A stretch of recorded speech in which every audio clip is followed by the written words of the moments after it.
All right, here we go.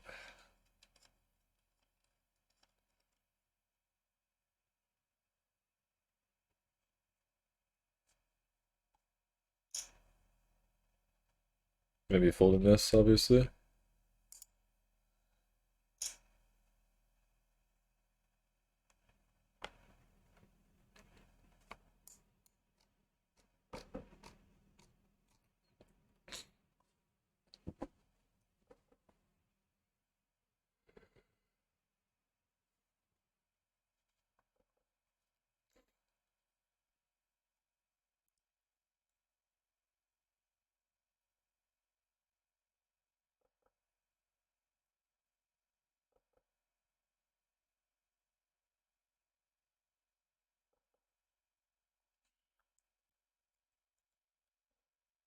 Interesting that he didn't try to bluff ever in that pot.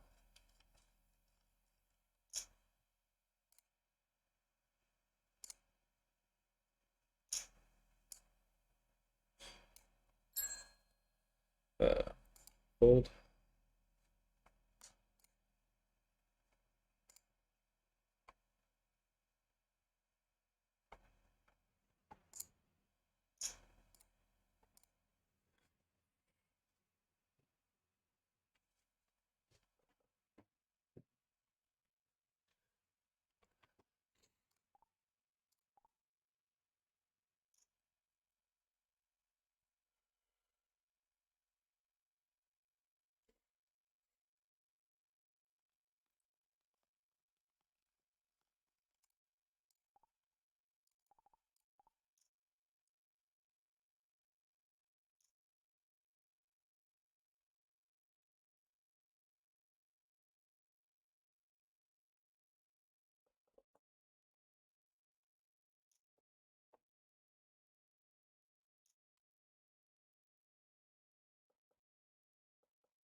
Gonna open this.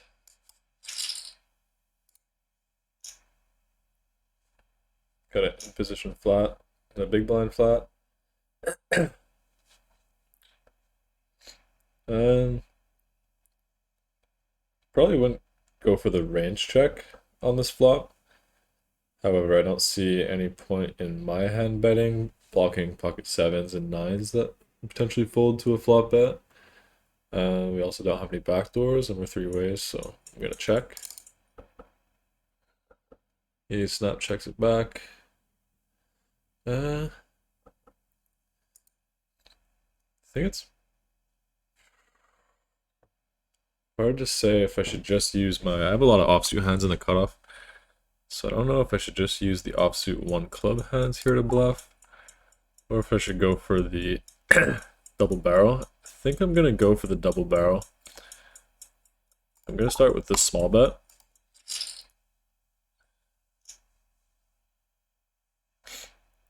And here I think I'm just gonna go for it. Trying to fold out pocket pairs with a club mainly, or bear king X or king jack. So I think here I'm gonna go with a larger bet.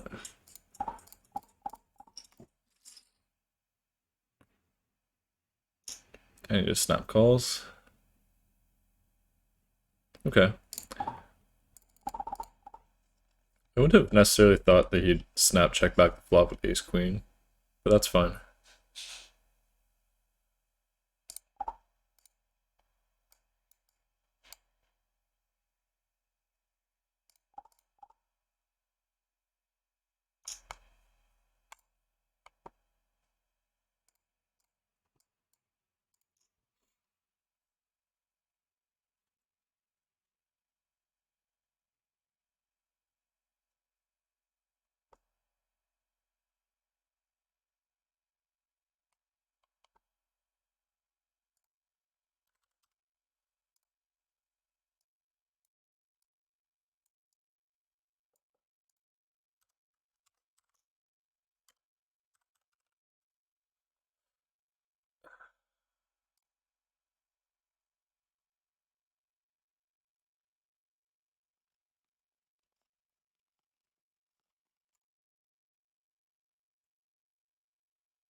Maybe in that 9-7 of spades hand, I should go with an overbet on the river.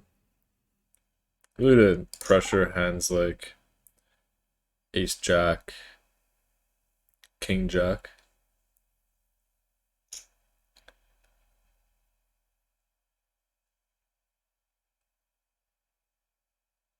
I wouldn't necessarily expect a hand like queen jack to check by the flop and then just call the turn versus the 33% bet.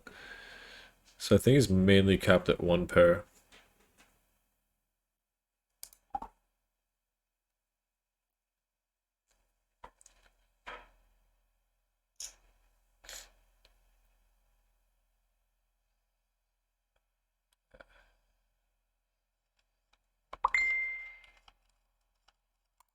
Interesting bluff choice by him. Yeah.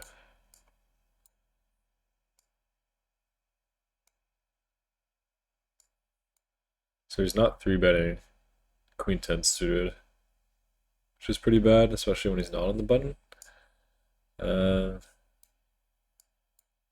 Takes a half pot sizing on the flop, which is a bit big, but not too terrible. Some reason he faces a donk bet on this turn.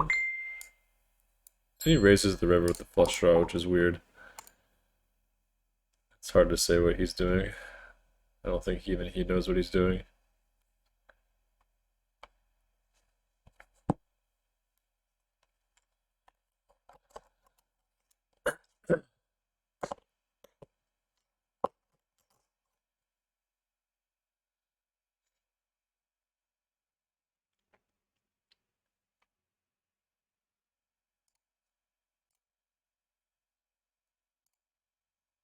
Oops.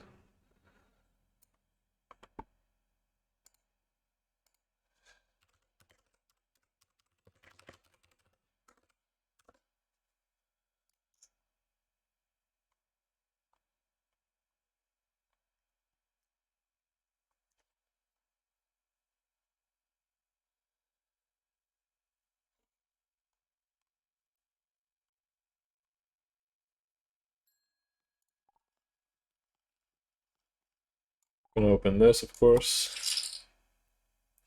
I'm gonna mix in some 4-bets here, depending on who 3-bets me. I don't think I'll 4-bet if he 3-bets me, considering the fact that he's under 3-betting.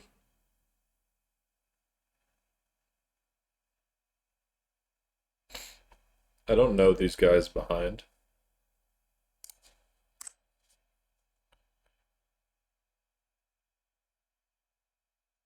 This guy's like a reg station, so we'll see what we could do.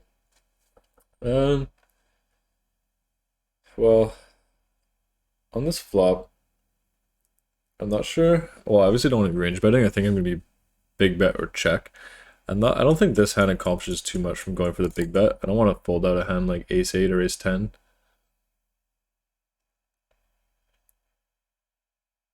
If he checks again, I'm gonna go for the bet here. He leads. He was doing this all kinds of hands like 10-8, lower gutters. He's not saying he has some sort of middle pair like 5s or 6s. I'm just gonna fold.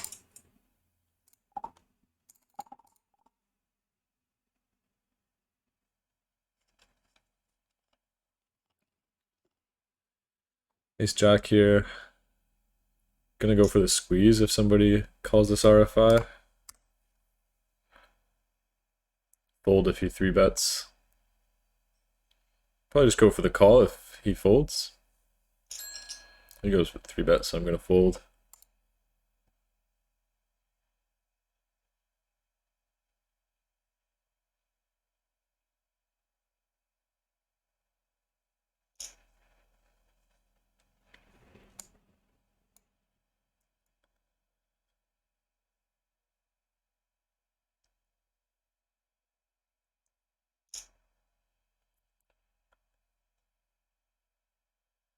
He goes for a really small bet, which I like. It's pretty cool.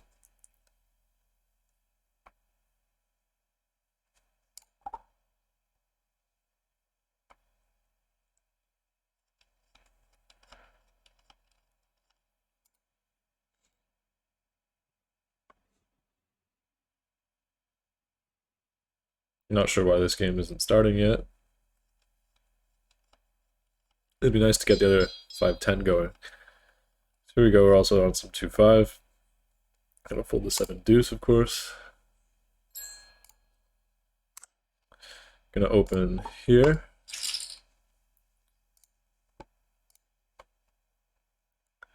This guy's only playing 50 big blinds.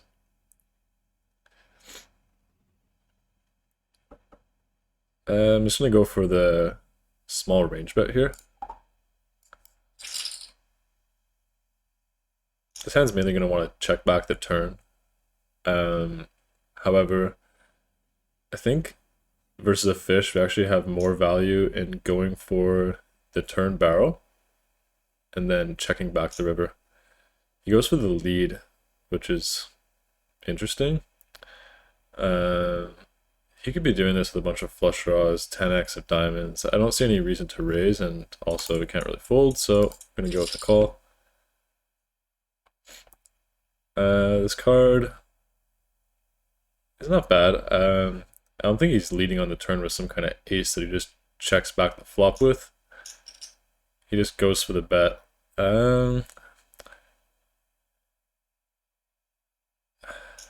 I think I don't see any other reason to do anything besides call here. Probably chopping a good bit. Just winning. I don't know what he's doing. Maybe just naming his price. A pretty fishy hand by him.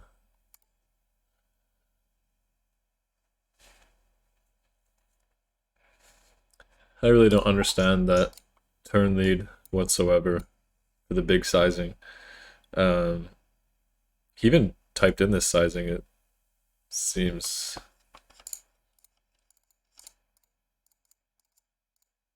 Yeah.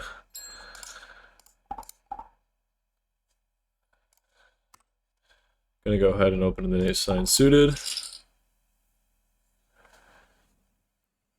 Versus this guy or Mr. Beast, I'm just gonna be folding a ton if I get 3-bet. Because he seems to be flatting too much.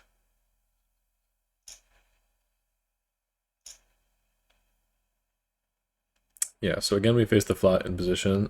He has demonstrated in that other hand that he is willing to check back some strong hands on the flop. Here this is just a fold. Here this is a fold as well versus a big blind squeeze. Notoriously under bluffed and not polar enough at all. So we'll move on.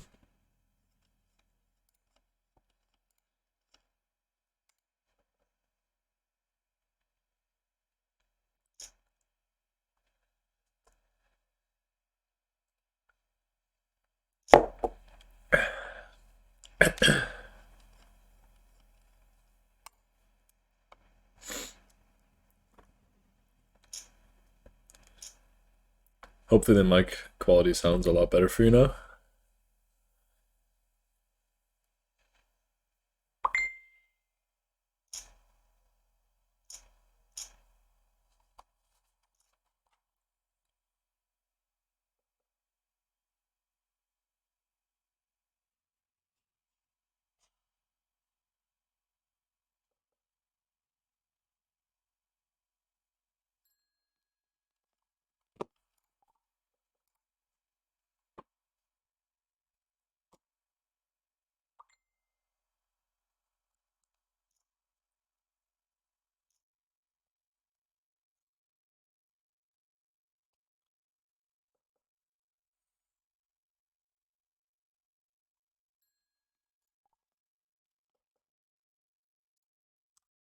Gonna open the ace queen under the gun.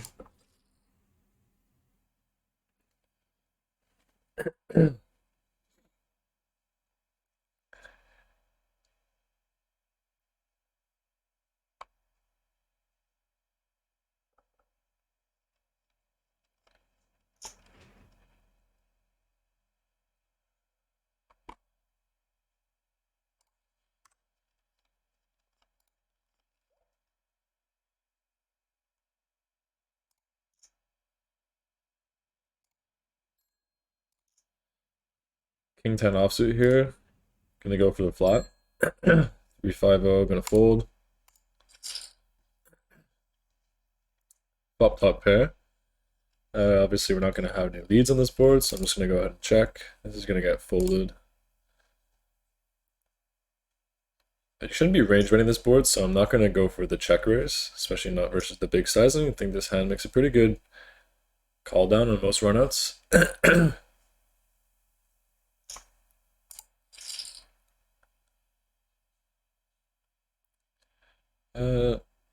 Double flush draw. Still going to check. I'm just thinking about how I want to respond to a bet. He's obviously going to have quite a few bluffs, although I block some like ace king and king jack. He checks it back. Here I'm going to open up the 7-9 suited. Pretty bad card for me here. I'm going to go for the check.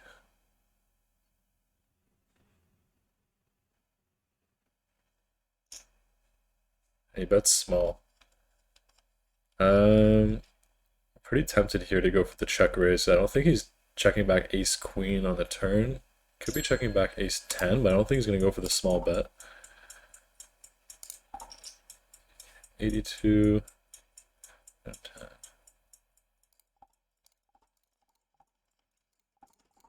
I'm going for the big check raise.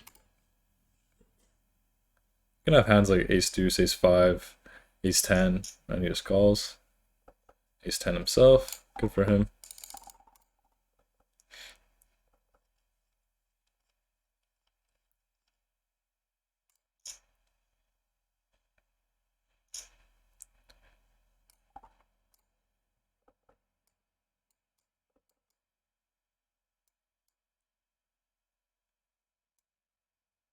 Interesting call.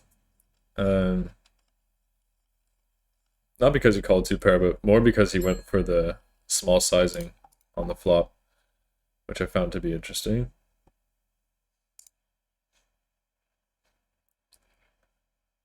It's gonna be a fold here.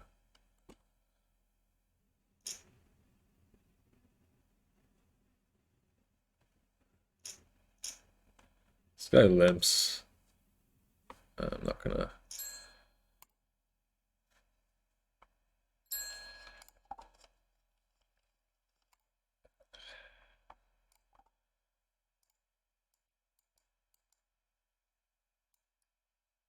I guess he's going for this like milkman sizing, thinking that I would lead the river myself with a lot of strong hands. Is there an argument for going 10% pot on the river to 3-bet? I don't think so, because I don't think pocket 9s or 8s or 5-6 is going to call us all that often. So I think there's more value in going for the check raise and deciding if we're going to check raise based off the sizing he uses, which he certainly opened the door for us to go for that. He didn't really care though. I can have king jack of clubs, king jack of spades, sometimes even king jack offsuit with one club. I can have ace 10, ace 5, pocket 5s, pocket 2s that check back flop, or check call the flop, excuse me. Here.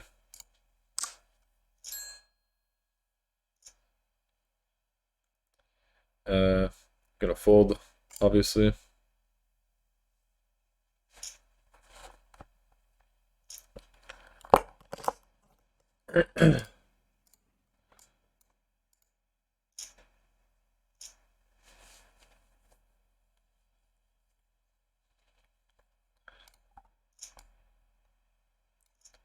This is a pretty interesting hand. I mean, I think it's very likely he's going for the river bet with a hand like ace 9 hearts, ace 9 diamond. Sorry, you can't have ace 9 diamonds, but he's gonna have a bunch of offsuit ace x2 that bets the flop for whatever reason he decides to do that, and then he checks back the turn. So I think I like my check raise. I definitely wouldn't ever want to check call third pair there with the straight blocker versus the sizing, because I think it's just too value-y.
approach here, joining on our left. Ace 5 gonna fold.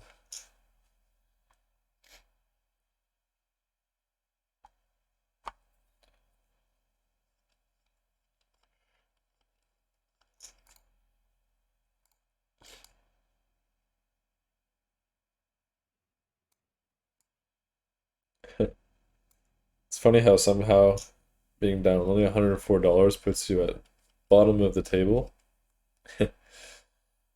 Poker Pro 510 is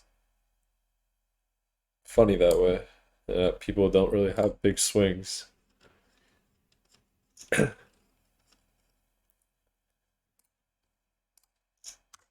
Ace 9 gonna 3-bet here. Unless, of course, yeah.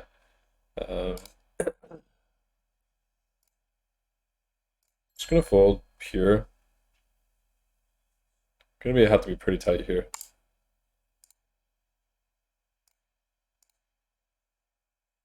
This is gonna fold as well. Pocket jacks. Gonna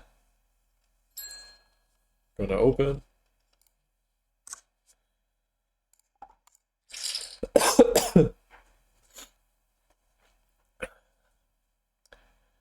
If I face a 3-bet, I'm mainly gonna be calling.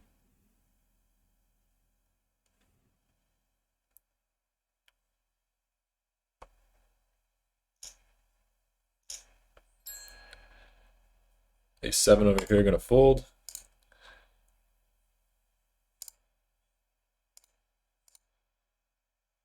So yeah, I don't think I should ever really be 4-betting this, so I'm just gonna go for the call. Get a pretty safe flop.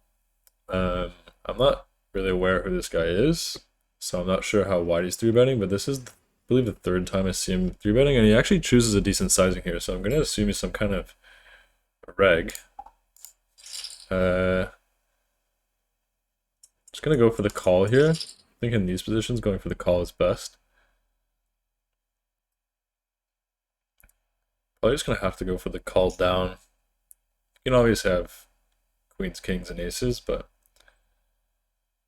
he decides to check, as a lot of people give up. Now the question is, I'm not sure if he's gonna overbluff here. I'm just gonna go for the range bet. I'm not sure if he's gonna overbluff the river.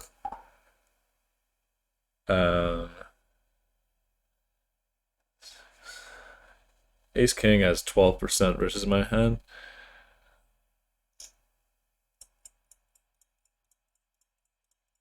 I think I'm gonna go for the check back here. He seems like somebody who's willing to on this turn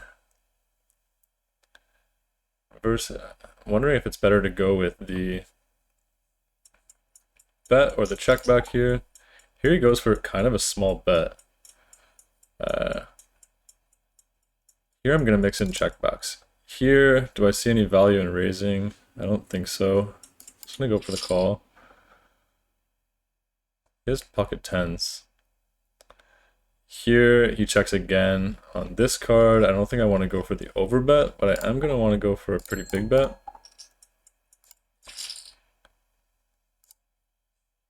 Folds. Pocket tens.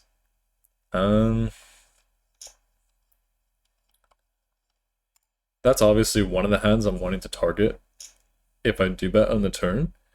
I think this guy is actually a pretty good reg, because some people will just flat tens there in the small blind versus an early position raise, but not only that, he actually recognized that on the turn, pocket tens is pretty marginal, because I'm going to have hands like queens and jacks in my range a lot.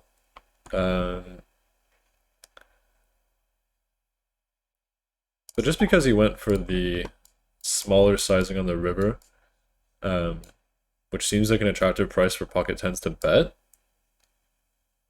I don't think I see much value in raising. That's an interesting one. They're actually, calling might be a small mistake. Because after I check back the turn, I think pocket aces and kings are gonna want to go for a pretty big bet.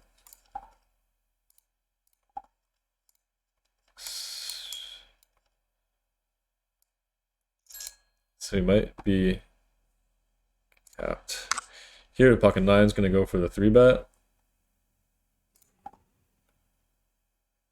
It's going to make it 50. And the pocket jack's hand is interesting.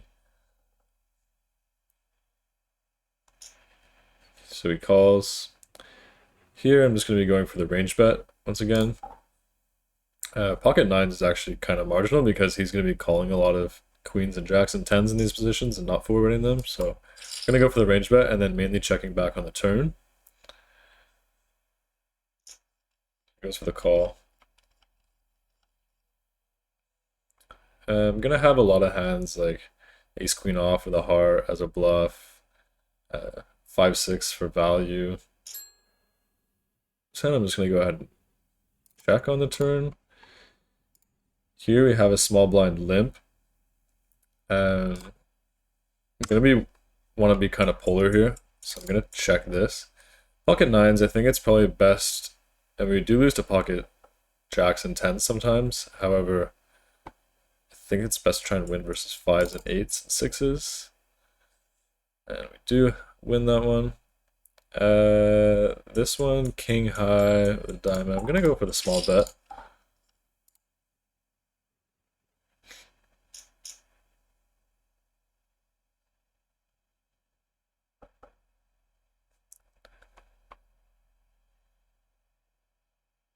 After the monotone flop, I'm not gonna want to overbet. I think I would like to bet a size that ace 10 wants to fold.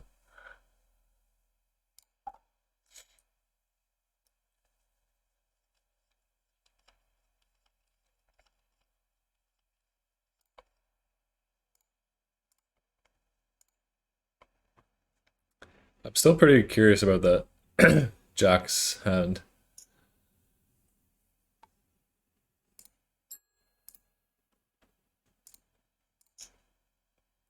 A6 suited here is going to be a fold. This would be too wide of a 3-bet versus a low jack open.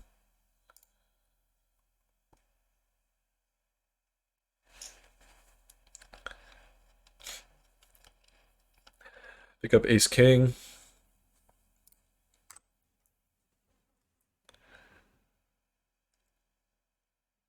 Here, obviously, you're going to 3-bet any open. Cold 4-bet, if that's what we have to do. Folds to us, easy open. At this stack, just gonna get it in if you were to 3-bet me. Not a bad run out for ace king.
It'd be nice if we can get this other 5-10 table going, but doesn't look like it's going to.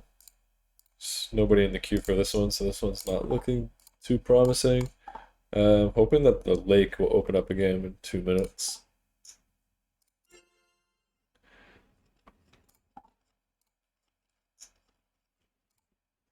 Broad Street's not running any 5-10s. Wow, they ran a PLO. That's interesting. I think that's Lucas's friend here, VK. I think I know that guy too. Seen him on TV.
Yeah, this game seems pretty small, unfortunately. Queen 8 offsuit gonna be folding.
Pocket 8s.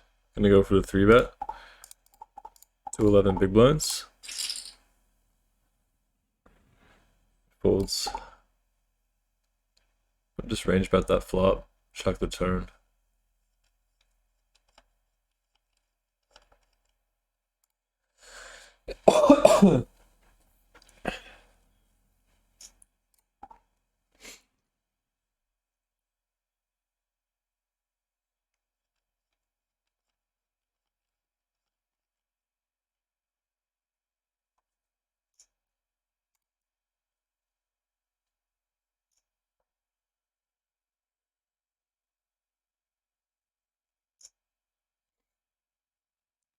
This guy should be 4-betting quite a bit here. I imagine he will.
This guy definitely had an advantage here.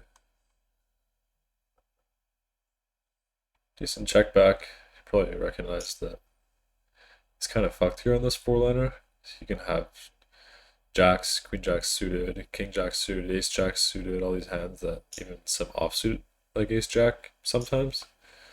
I would have gone all in most likely. He's also gonna have more flushes, obviously. Probably would have gone for the all in, depending on my hand. Wow. This guy cold 4-bet pocket eights.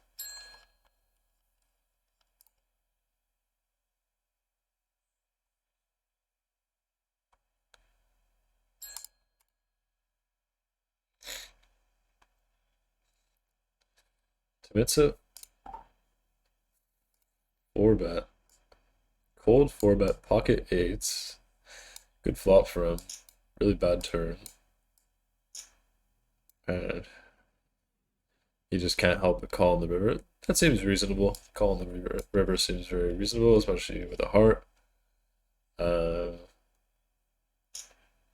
Even though the 8 of hearts doesn't really block any flushes whatsoever with the other cards that are on board.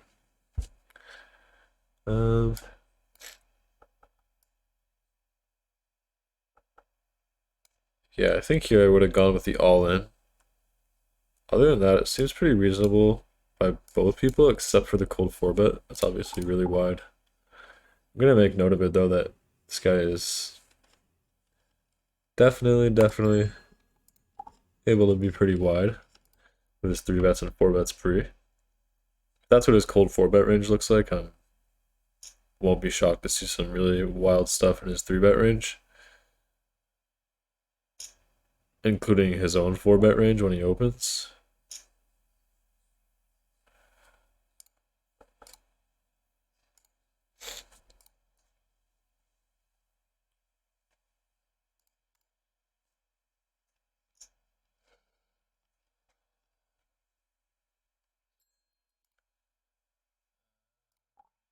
It's gonna set out really fast. Gonna go to the bathroom. The lake is here.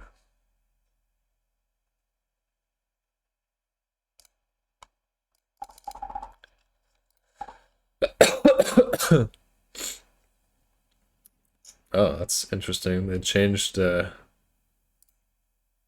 rules of this club a little bit.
So this game seems oddly short for what this game normally is.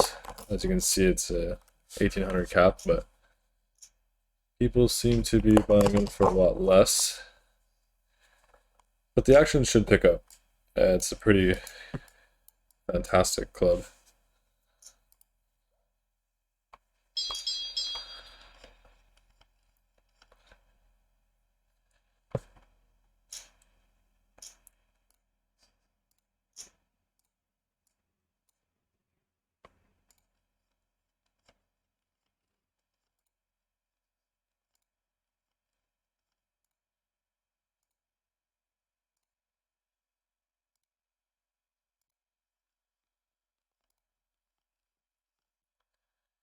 This going to fold. This going to fold as well.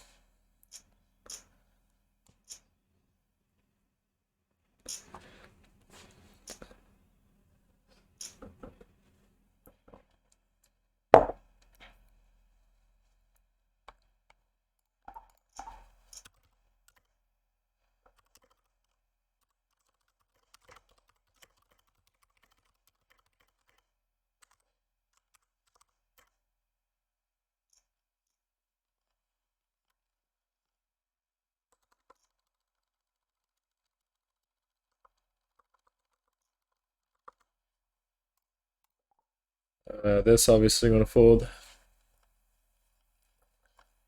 This as well.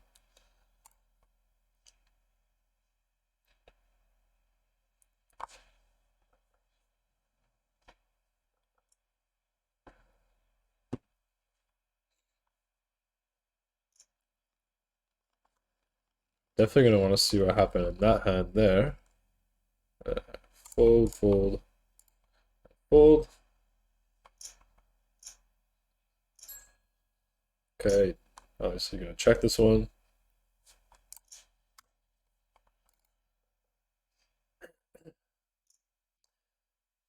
Flop trips with the worst hand in poker. I don't think I want to go for the check raise with this hand necessarily, so I'm going to go ahead and bet myself. He folds. Pocket sixes here. Gonna go for the open. Gonna go 4 big blinds with this guy posting behind.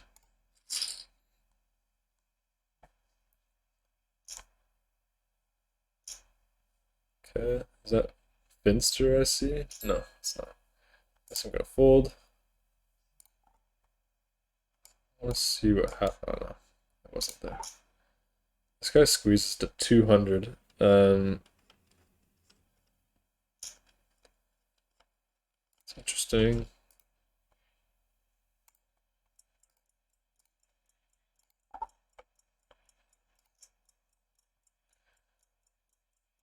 I guess we'll just go for the fold here.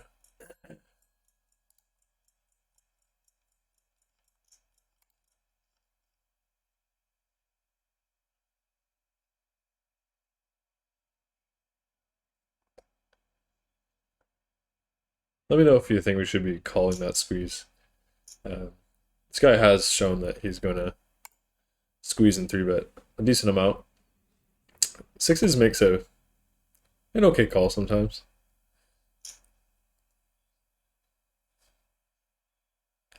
Would have been nice to be able to see that river, but I don't think we would have in any case.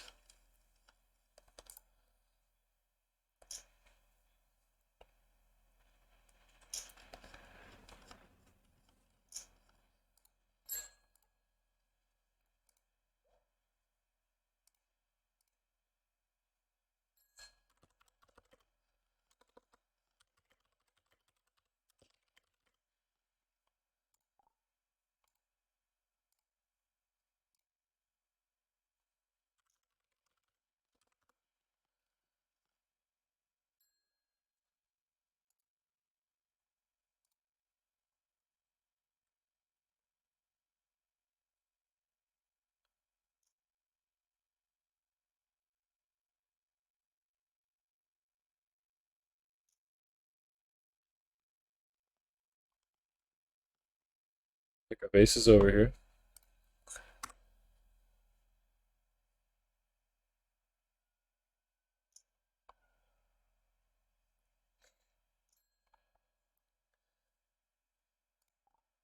Gonna make it 50.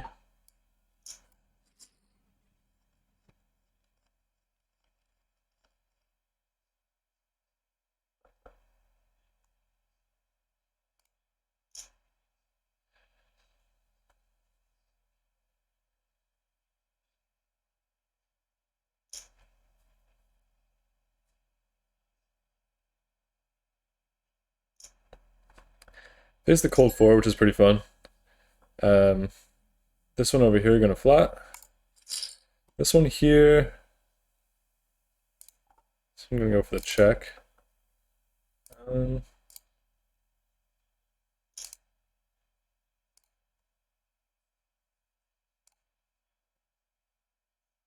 gonna probably want to just make it 240 here.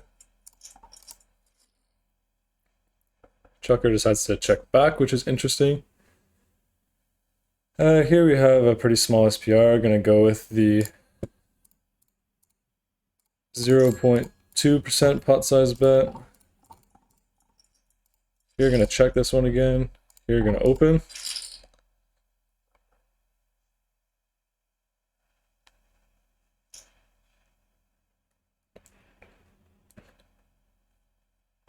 And this here.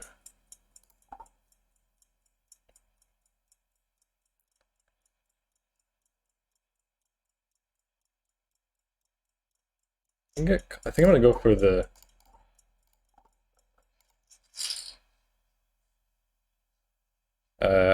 here. Here, just going for the range bet. Here, I think we're just all in.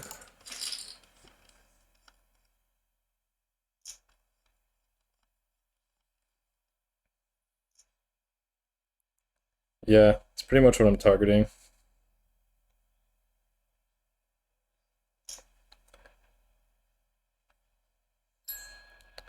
This is going to be a fold. This here, I don't see any other reason but just to call the sixes. Jack's going to raise, obviously. Flop is set over here. I'm obviously going to check. Here, going to fold. Here he goes with a small bet, which multi-way is fine. Here I definitely, very obviously, want to check raise.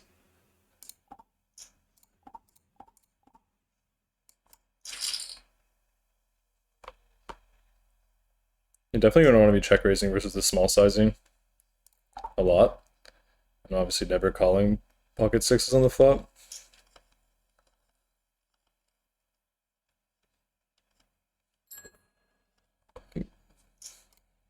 Gonna open this here. Gonna 3-bet this.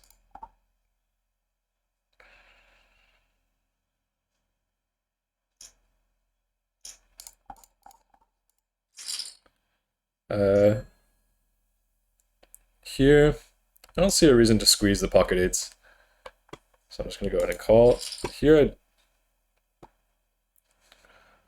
gonna go for the big bet over here.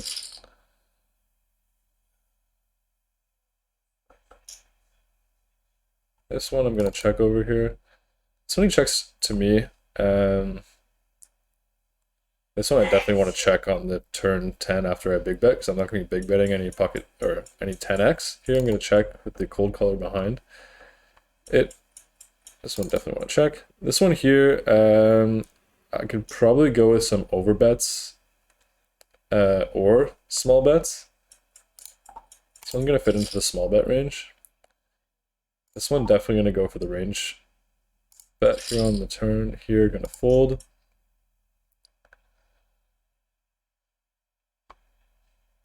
This one to get through. I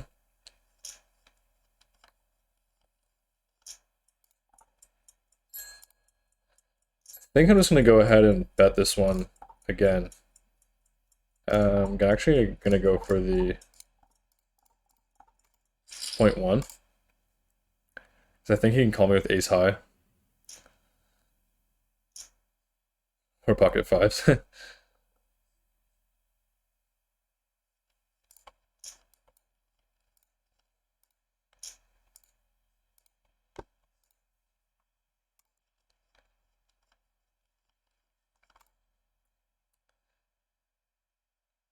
I'm doing my best to get all the timestamps in. Hopefully I don't miss anything.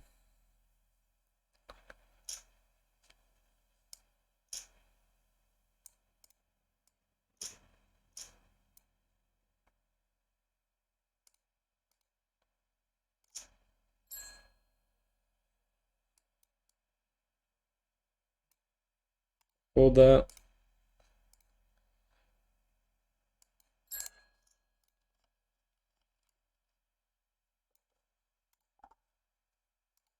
Hold here as well. Chucker seems like an interesting player.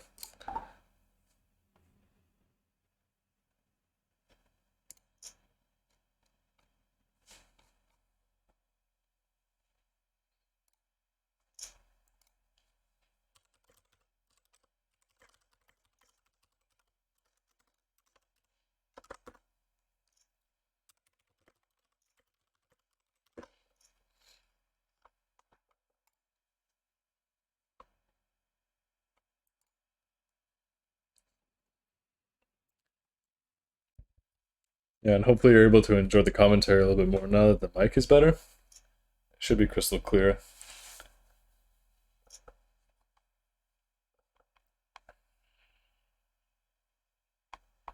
Cooler over there.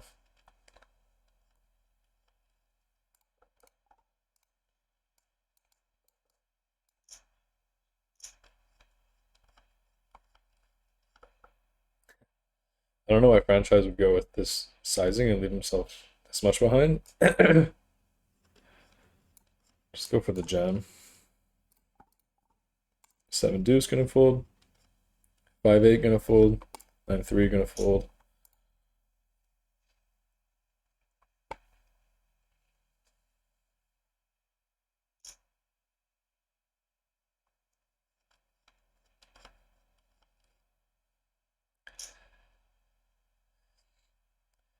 King 7, I'll open this one if it folds to me, which it does not.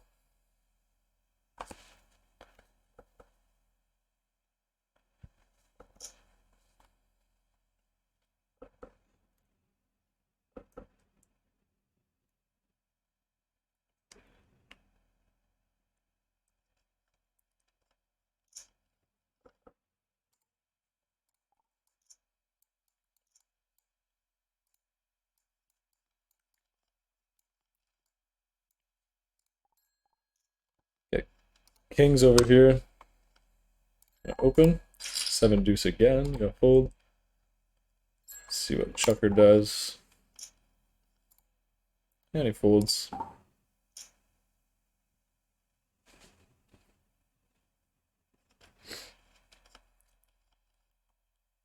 Ace 10. Gonna open.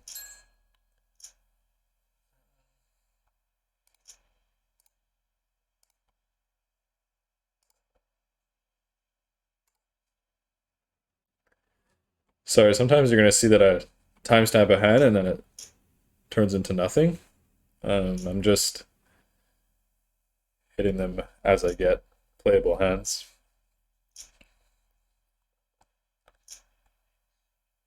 This is very good for us. Bad beat joining us on our left here.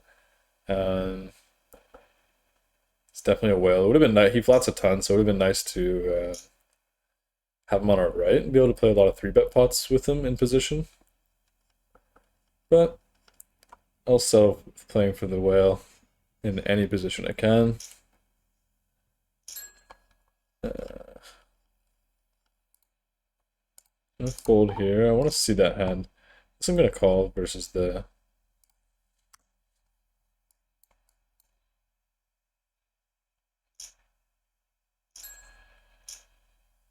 This guy. Nah, I'm gonna fold. This guy definitely overplayed his hand. Sorry. It went on the turn, not the river. Still doesn't seem like a spot to go for the overbet jam.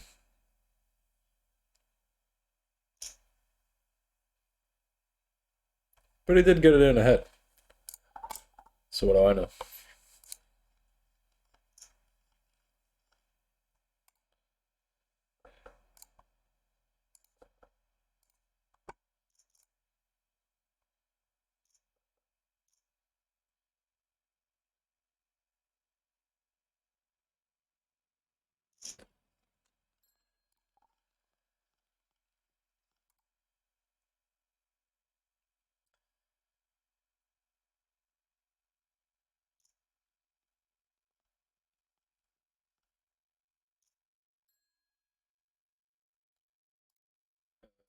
Suited, gonna be a fold.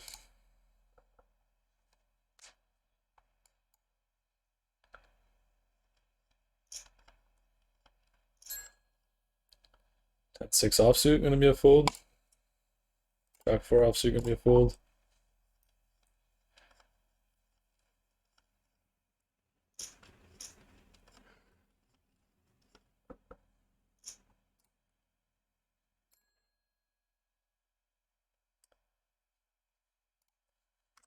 Going to check my option here. Oops.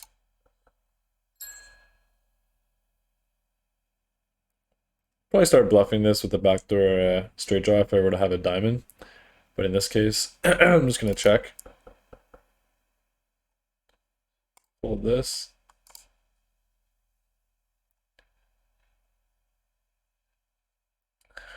Just gonna go for the check again.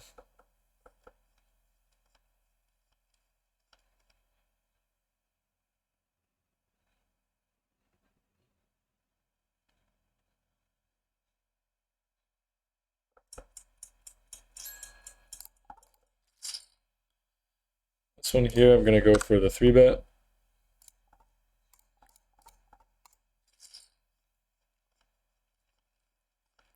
I went with the overbet there because I think when he checks back like that twice, he's gonna have a lot of low pocket pairs that I obviously lose to. Yeah, here obviously he's gonna go for the fold with the ace queen. It's a pretty big cold four. I guess not for the 400 big blinds effective we're playing. I got a little bit mixed up between the stakes there. Pocket jacks. Gonna open the pocket jacks.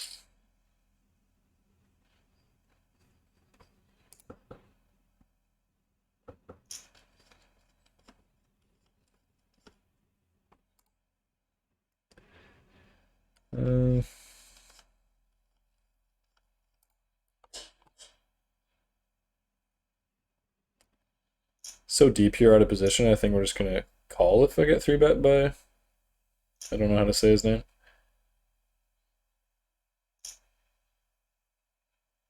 Okay, that's not what happens at all.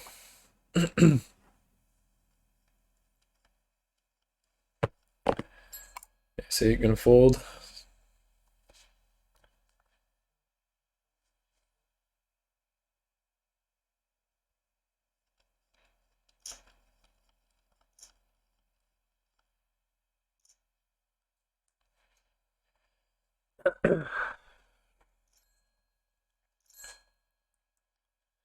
Here I'm gonna go for the squeeze.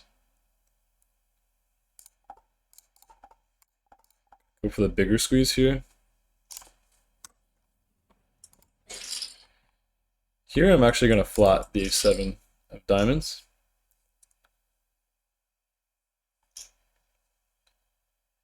Here we somehow end up with a 3-way squeeze pot.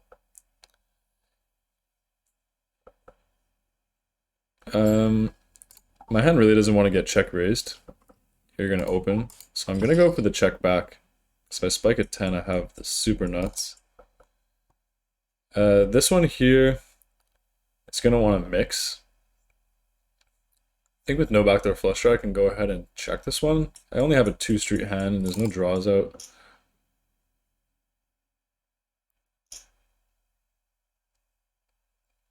It's a pretty big lead. So I'm gonna go ahead and fold the king queen offsuit here. Don't see any reason to do anything else besides call here. This one.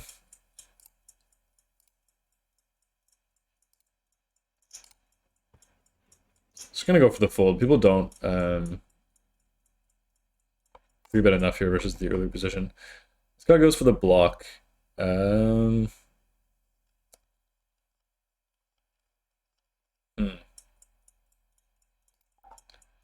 He goes for the block, which is pretty interesting. I don't know if I should raise, try and fold out a hand like ace-10. I think I'm just gonna call. Yeah, seems like you're doing it a little bit too loose. Gonna obviously raise this here, And here I'm gonna go to 80.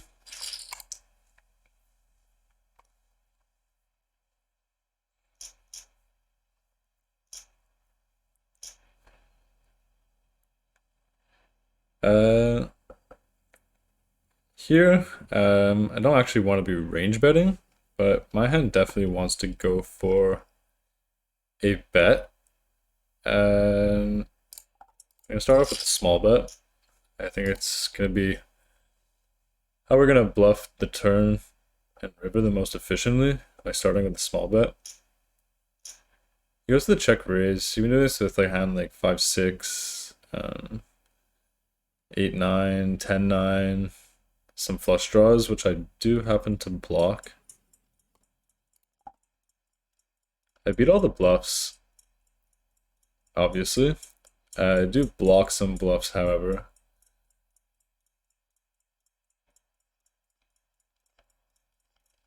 I'm just gonna go with the fold. Maybe with the ace of spades, I would continue. Here, when it comes to me, I'm going to be mainly betting 10% pot.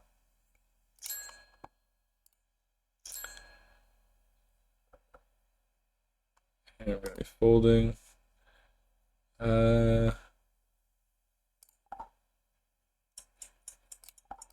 Why not?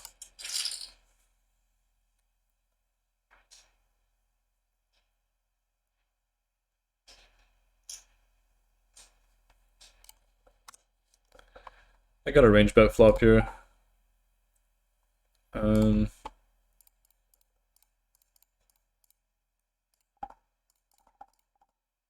gonna go with the 20% pot. Here I'm gonna go for the 10% pot.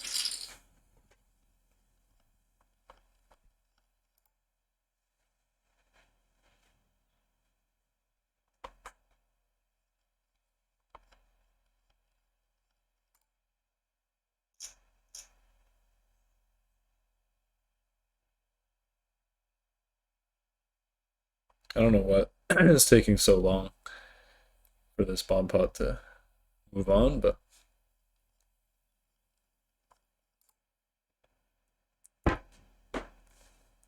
it'd be pretty funny if we got it through for the 10% pot size bet. I don't think we will. I think we're gonna end up having to barrel a lot. 8-9 of hearts. Gonna open. Face a flat from a short stack.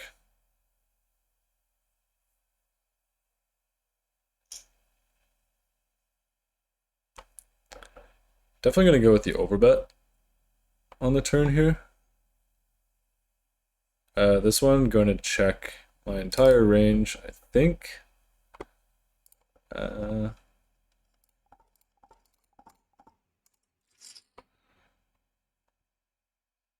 Yeah, I'm gonna go for the check again. I now win versus some small pocket pairs. This one I'm gonna open. This one could open at some frequency. Here,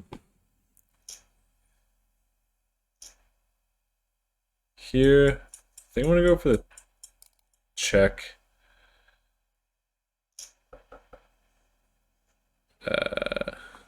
Here, just a. I guess I could 4-bet this sometimes. However, this is kind of like a live game where people don't 3-bet enough. So I could probably just do this with some of the wheel ace X and not necessarily all of them. Yeah, this here, I'm kind of tempted to ISO really big, but I think it's probably too loose.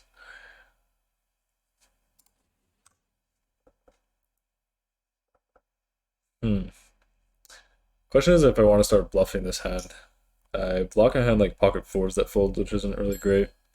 Obviously, if I get a hand like ace 6 or something like that to fold, that's fine, or it's really good anyway, but let's start off with a check. And I'm going to start bluffing. Or maybe not. He bets half pot into 4 other players.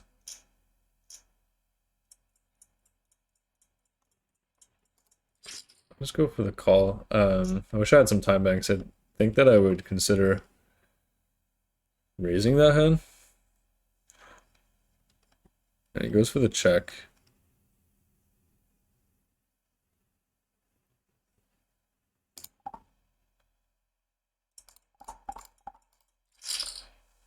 Gonna go ahead and bet that one. He snap calls with a 5. This one I'm just gonna go ahead and call the pocket 2s. Here, this one, gonna bump it up to 72.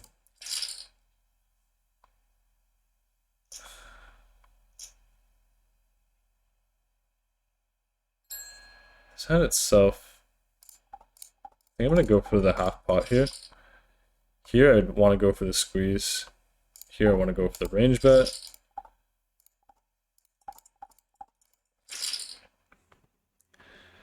Checks. You can calling with some ace highs, stuff like that.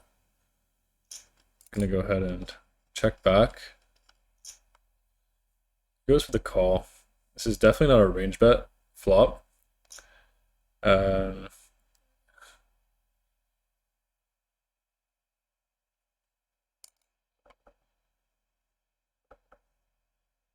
He goes for the 49 here.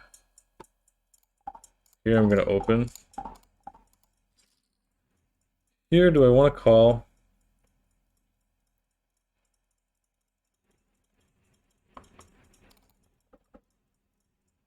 I don't think so.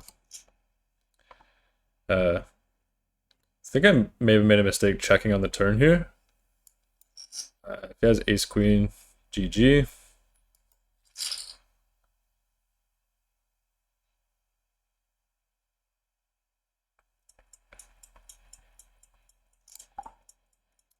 So I open here. I don't want to be range betting this flop, so I'm just going to go and start off with a pretty clear check.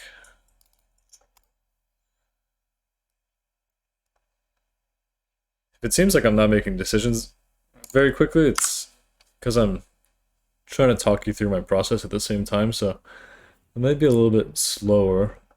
And yeah, nothing else to do here but call.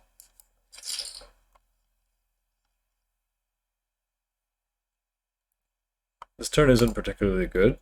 A lot of his bluffs can make a straight on the turn. And I don't block any low flush draws.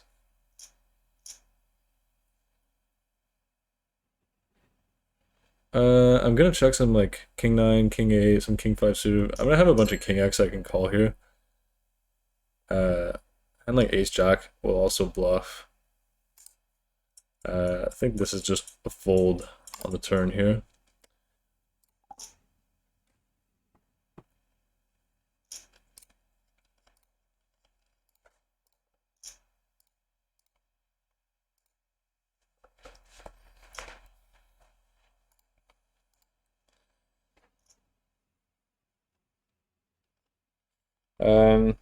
In that other hand, I should have paid attention more to the stack sizes before I went for that squeeze.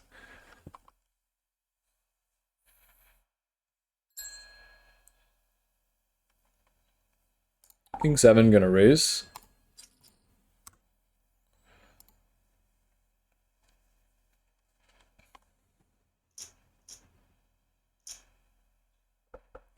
Gonna fold.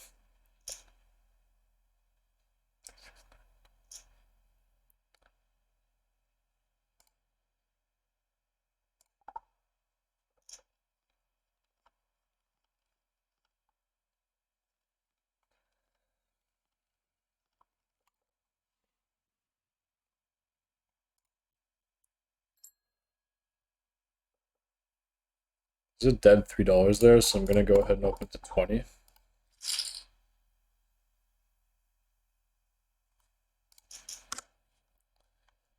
Face a flat in the second blind and the third blind.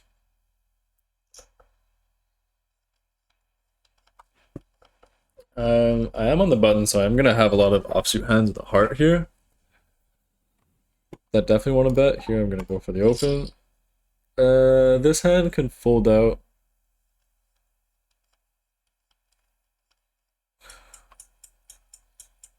Some pocket pairs. I think it's better to check three ways.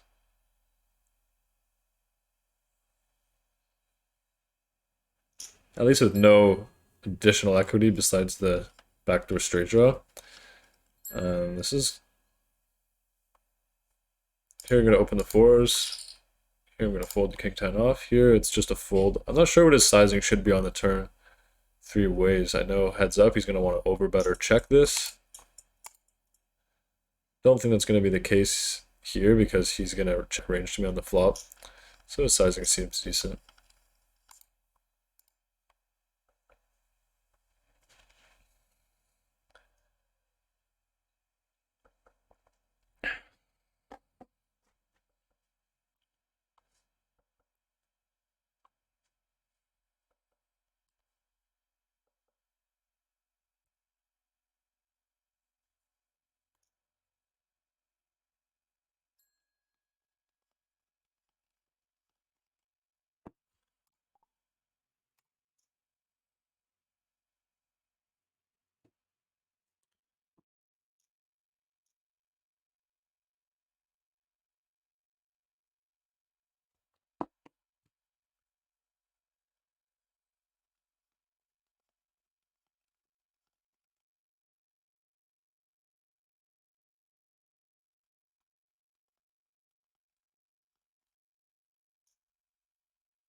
Ace jack here, going to open.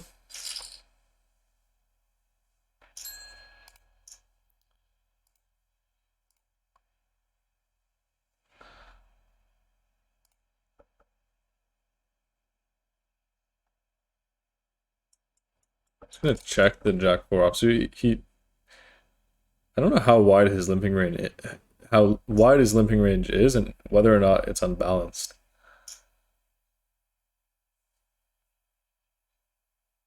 I mean, I know it's probably unbalanced in some form. Ace jack offsuit just gonna fold. Just gonna go for the check here. The fact that he over limped 5 deuce offsuit before was pretty funny.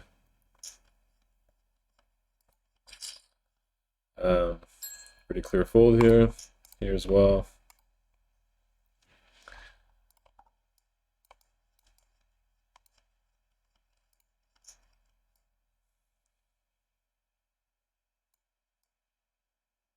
Yeah, this one was pretty funny versus him.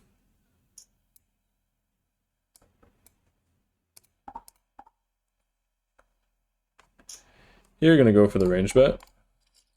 Oh, sorry. It's definitely dumb, considering that there was a color behind. This one would have been nice to put in the cold 4-bet, but tank does it for me. Here, this is a pretty clear fold. I did not mean to range bet that because I did not see that Zach flatted behind, which is, of course, a mistake.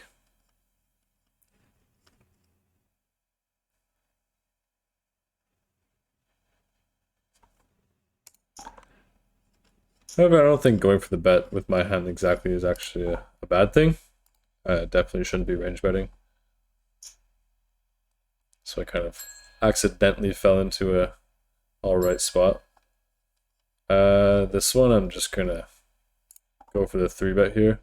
I think I want a flat ace queen offsuit.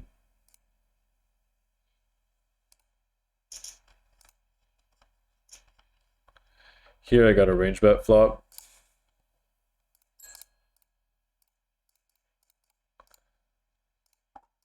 Gonna go with the 25% pot.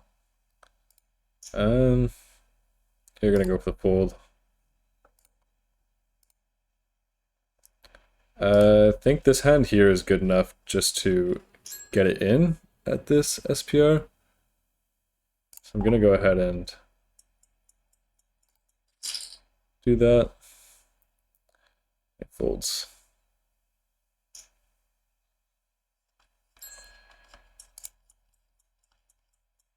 Fold that.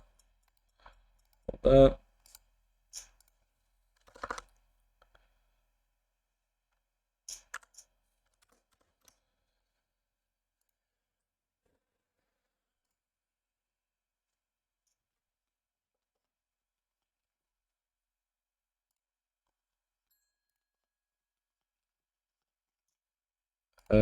Ace 5 offsuit here.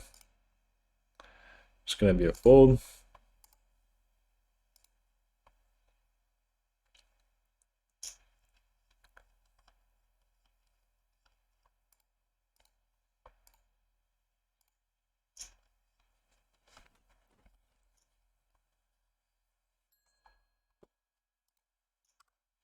King Queen, gonna go for the raise.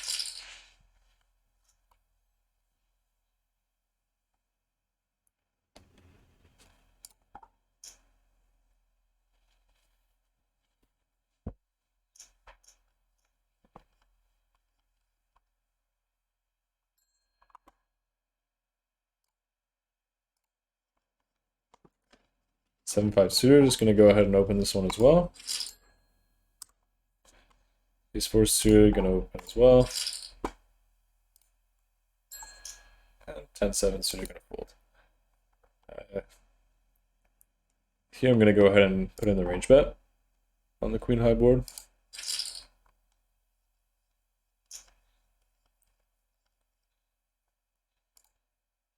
Here I face a 3-bet.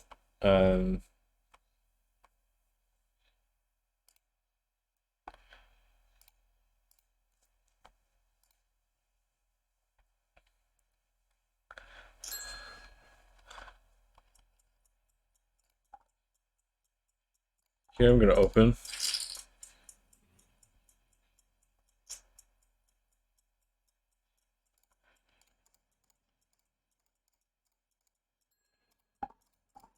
Here I'm gonna go for the 4-bet.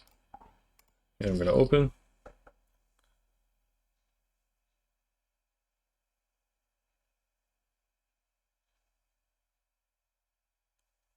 Folds, which is nice. Out of position, I'm gonna check.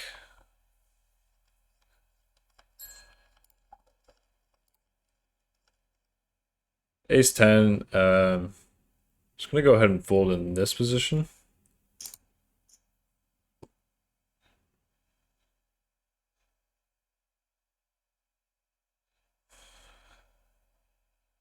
Yeah, no reason to call King 9 of hearts here.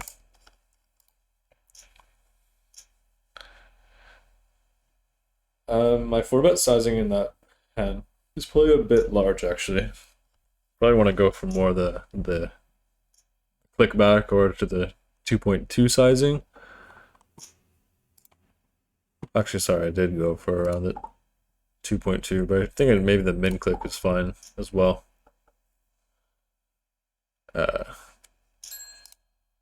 Here it would have been nice to go for a call, but puts in the very small 3-bet. People in this club are not 3-betting correctly, nor are they sizing correctly almost anywhere across the entirety of the game tree.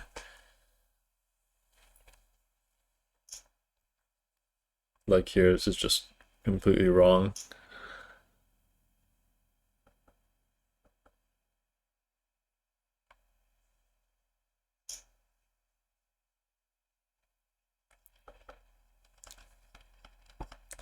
He actually calls the big raise, which is interesting. He is saying he has something.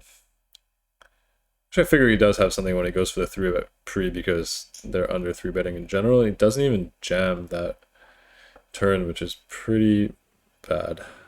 If you're gonna call, you may as well just jam. He's almost obviously gonna go all in. He's saying he has a set here now.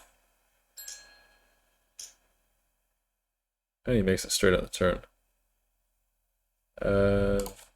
King 10 offsuit, gonna go for the call.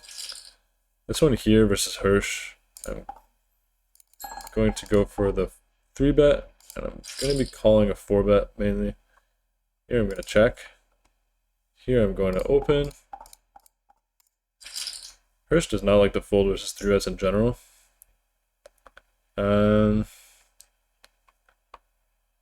This one here I'm going to be obviously going for the bet.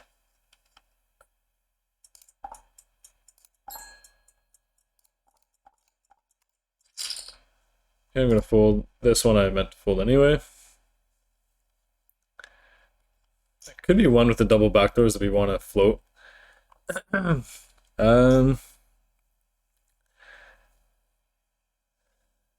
think on this turn we're gonna want to check.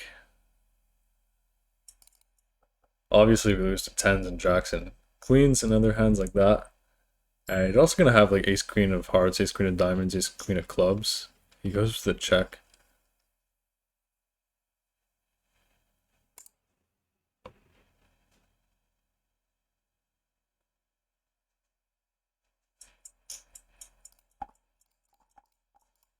Will he call me with ace queen?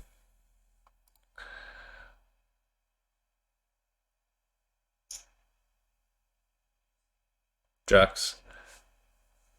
That's fine.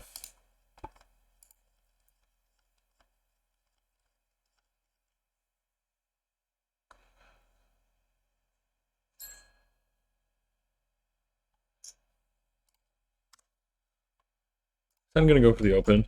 I think maybe my 10% pot is kind of bad there. Just because we could happily check fold.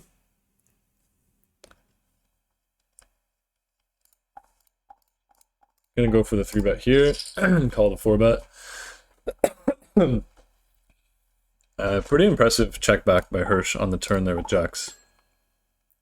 Because he recognizes that he loses to all my value and he beats bluffs.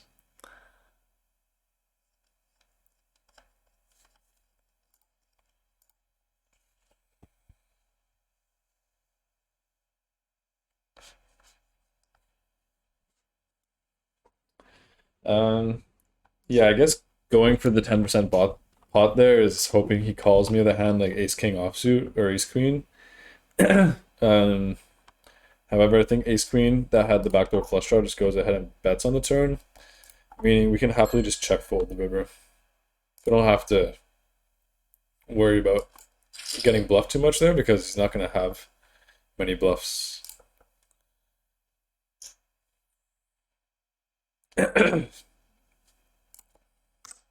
Yeah, I'm going to be going for the call here versus the 3-bet.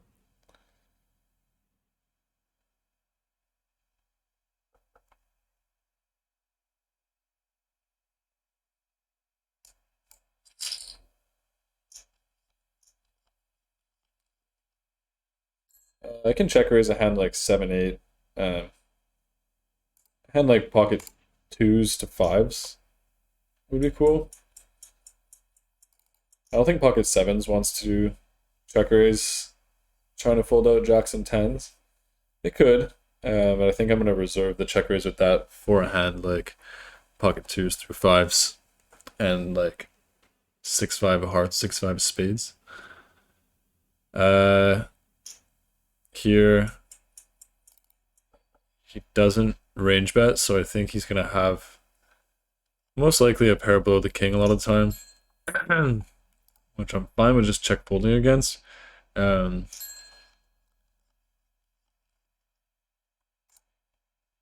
He's not gonna have many bluffs at all because those bluffs just go ahead and bet the flop.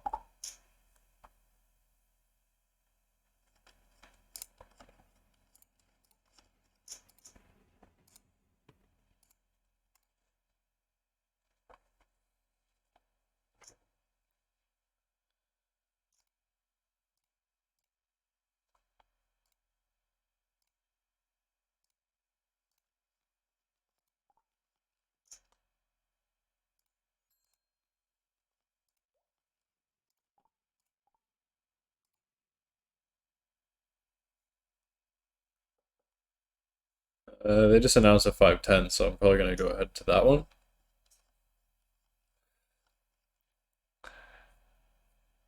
Here I'm gonna be betting 10% pot. Here I'm gonna be opening. Yeah, like I said, here I'm gonna be betting 10% pot if it checks to me. It does.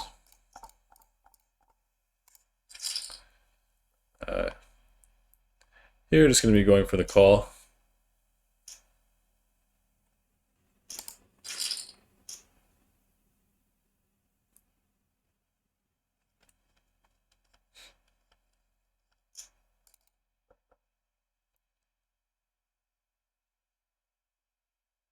Here I'm definitely going to be going for the bet again.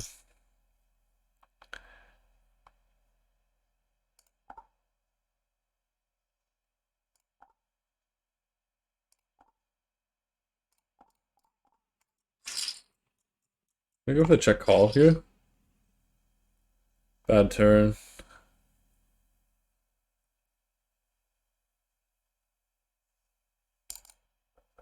Here I'm going to fold.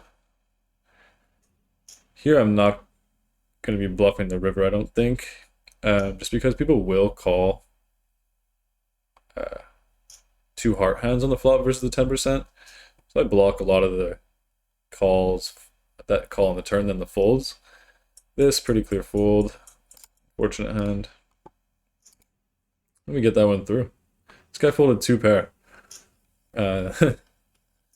I guess that just goes to show how good over bluffing is in those bomb pots. And he goes for the limp, which we are not going to accept.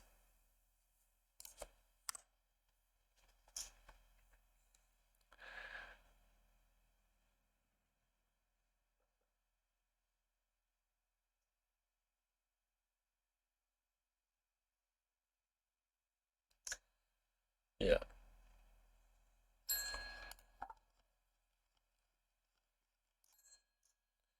This one definitely getting bumped up.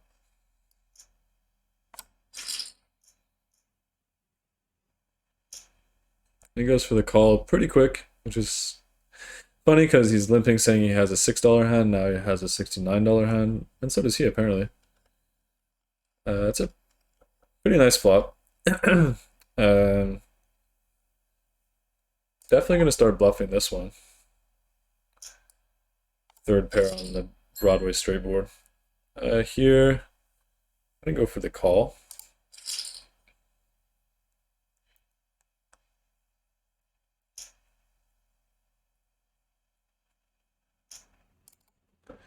Here I'm going to go for the 3-bet.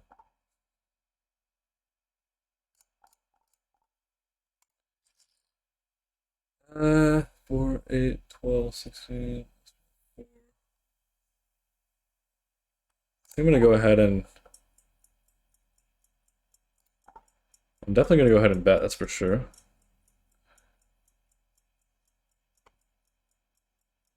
So I'm going to block. So I think I'm going to bet.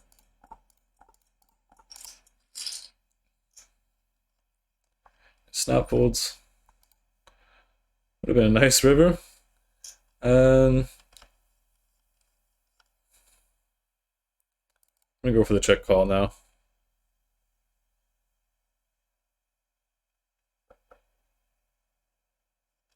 Yeah, I was hoping he'd bluff a hand like this. Here we pick up aces.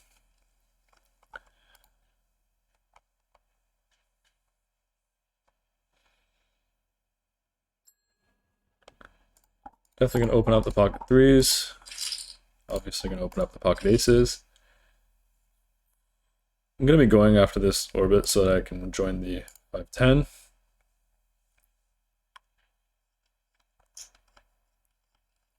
Definitely just gonna go for the call with the pocket 3s. I don't think we can do anything else. I think he did. Yeah, he folds. I'm gonna go for the call here.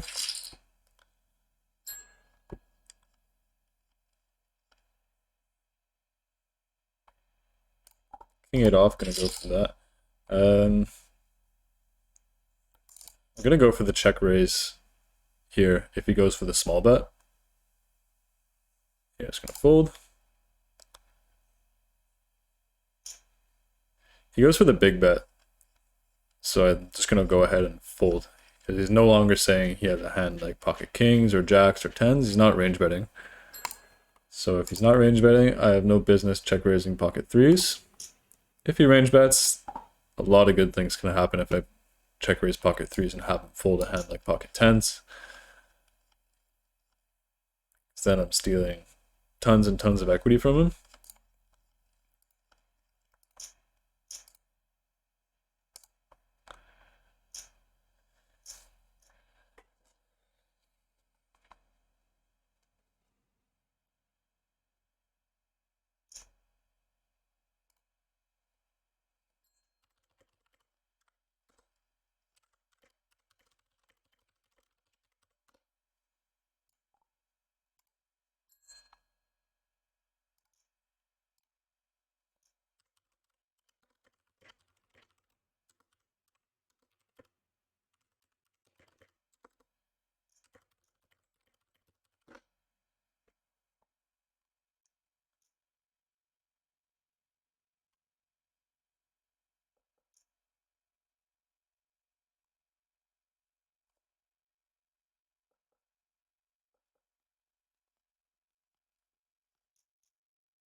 Jack of clubs here. Gonna be going for a 3-bet mainly.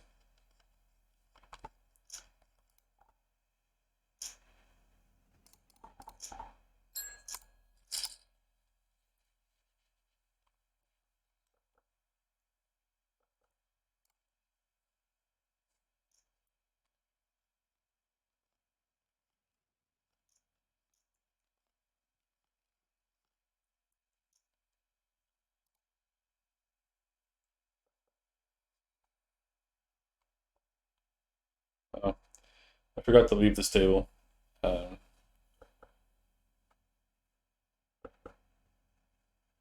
I will on the next orbit.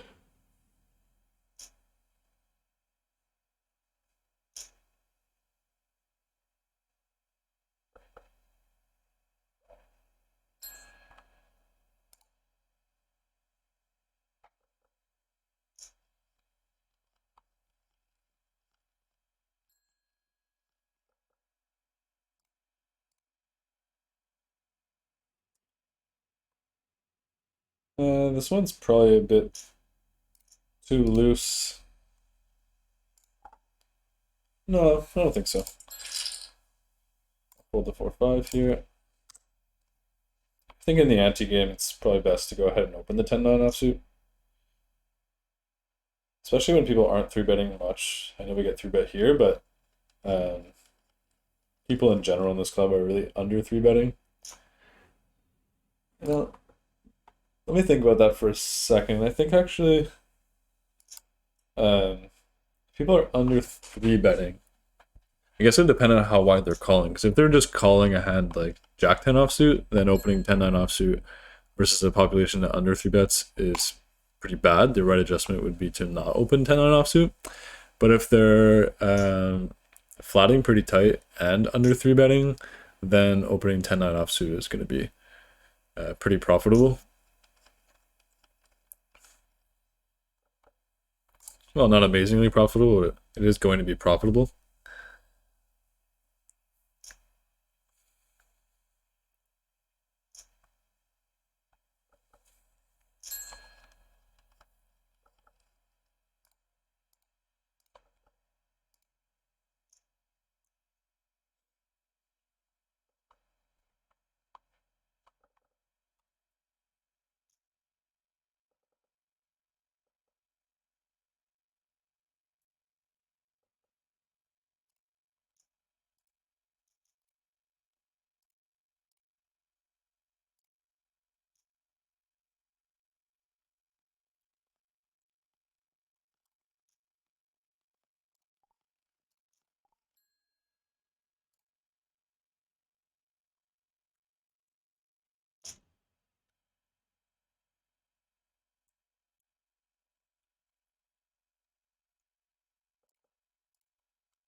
Just gonna go ahead and check the 9-8 offsuit.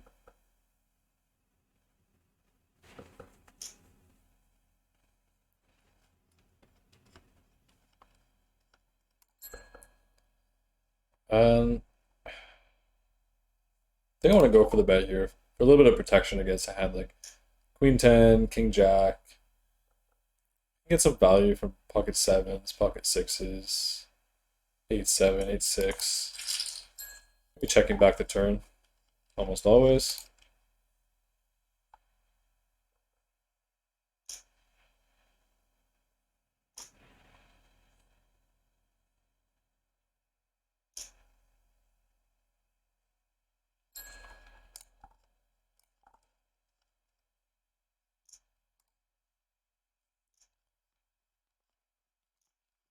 versus these players, it's kind of a cool exploit to bet these hands that actually do benefit from flop bets more often than you should.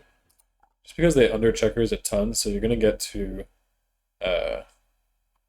check back the turn and see a free river. Almost always, this guy opens to 30. I think I'm just gonna fold. Seems pretty much like the line.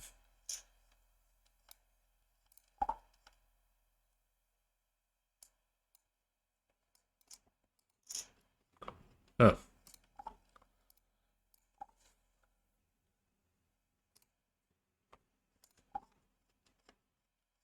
Huh. There's nobody playing 5-10, but we'll try and get it going. Actually, before I do something irrational, let's go see if the... No.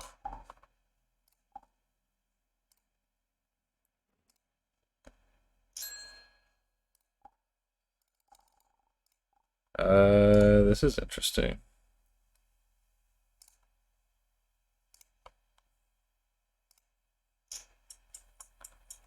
Let's go ahead and fold.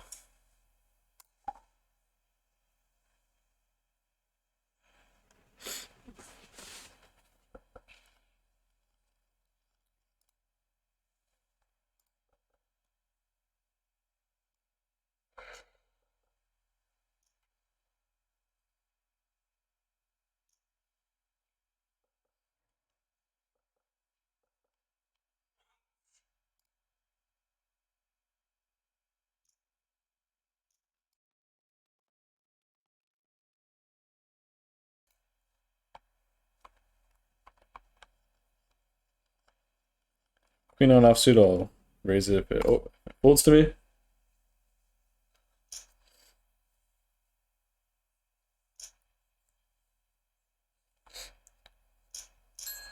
Does not.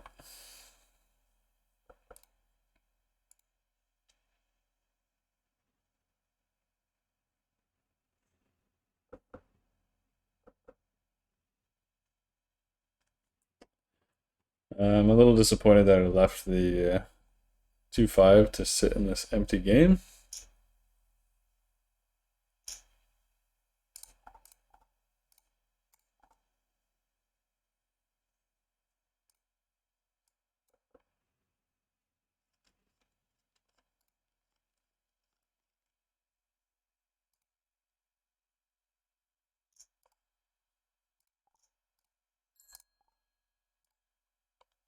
The game wasn't fantastic either way.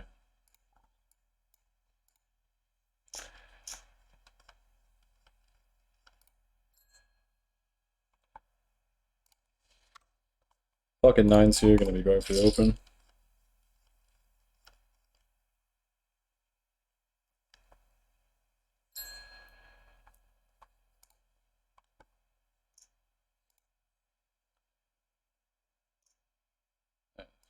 Folds.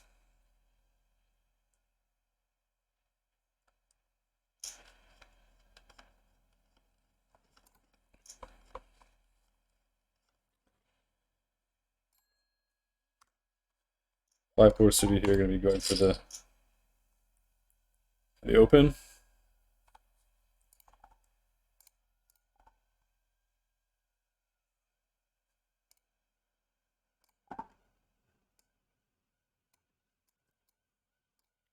Sorry, you keep seeing a lot of hands that I'm raising and not getting any action. I'm wondering if there's a better way to do the timestamps here.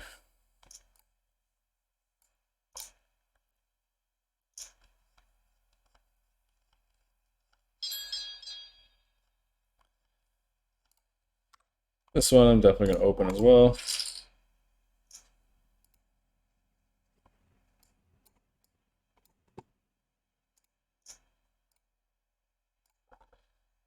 Guess I'll just join the queue for that one.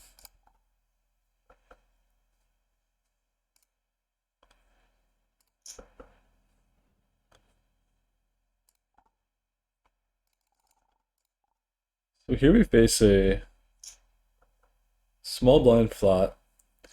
I have top pair and a gut shot.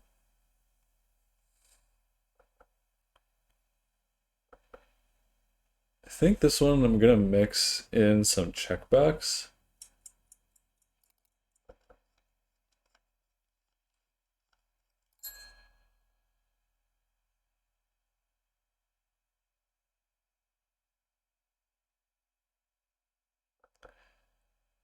Yeah. Here.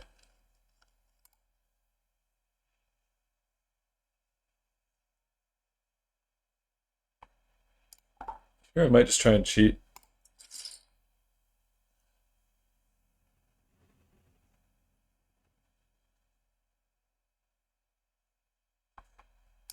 I was gonna try and cheat and just check back the river.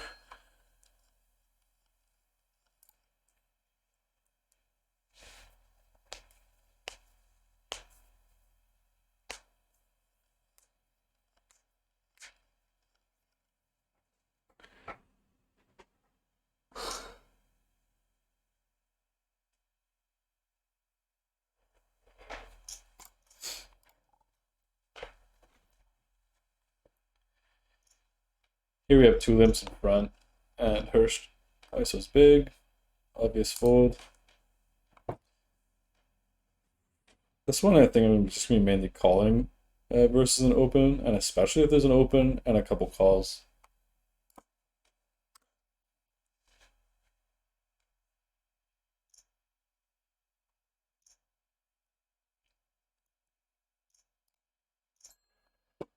Yeah, so this one is going to be going for the flat. I would squeeze like ace-5.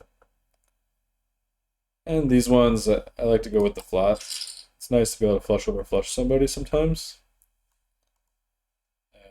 Here we're pretty much just hoping it checks through. I'll have a hand like 6-9 suited, 8-9, 8-9, 10-9. I'm going to be squeezing those hands a lot. I'm wondering if this makes a decent check raise. I mean, I block a hand like pocket 3s, but I do have double backdoor. And I can obviously rep a hand like 5s or 7s. I think I'm going to go for the check raise.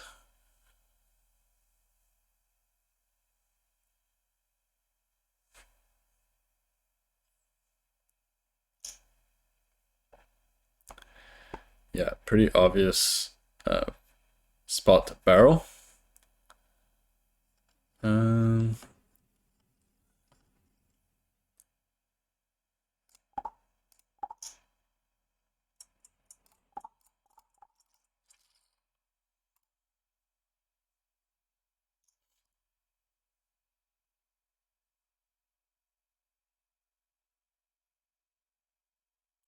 We get the fold. I'm not gonna be bluffing the river. Don't know how relevant the clubs are in that spot, because he has to call a hand like 10-9 suited pre and then call the check raise. I think maybe we'll review that one. Whether or not that could be a cool spot to barrel the river anyway.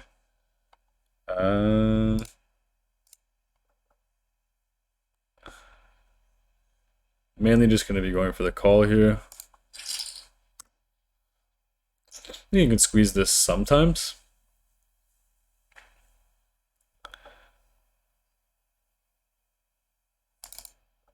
Oh, for the range check, of course. He goes for the pretty big, well, pretty big. He goes for the 1/3 bet, sorry, into 3 other players. I do stand to have the best hand a lot right now. However, I think this is actually a spot where we're going to get barreled a ton by like King Jack, Ace King, King 9, 8-9, all these hands. Plus we have him behind us, going to check range, so I think this is just a clear fold. Meanwhile, we're going to open up the Jack 10 offsuit on the button here. faces the min check raise, which is pretty funny. Here, just gonna fold versus the 3-bet.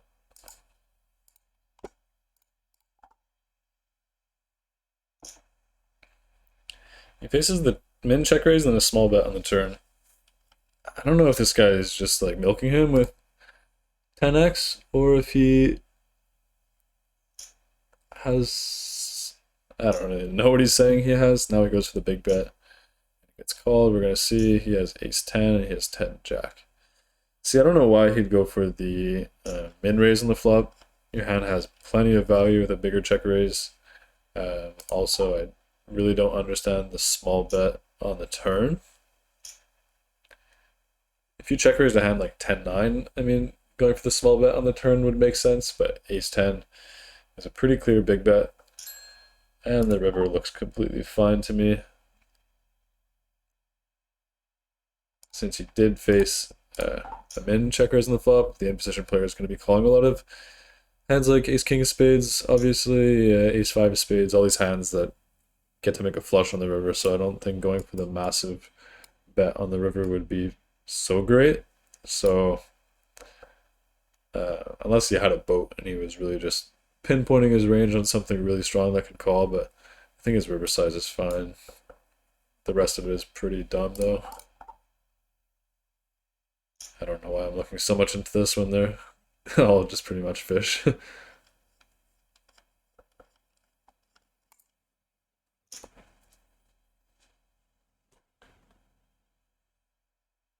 Oh, it's kind of annoying that I left that 2-5 game to sit in an empty one. But somebody has to get it started.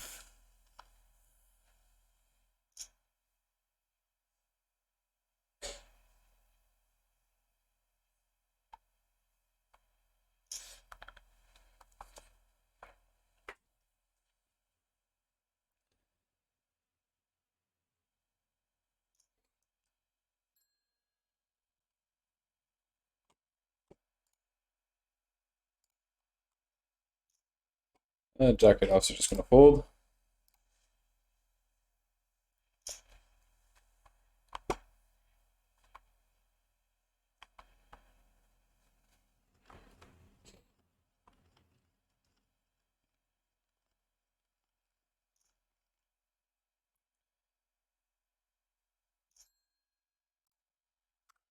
I'm gonna go fold the king 8 here.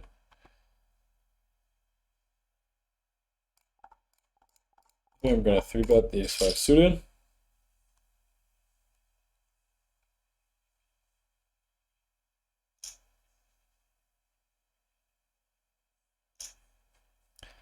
He calls.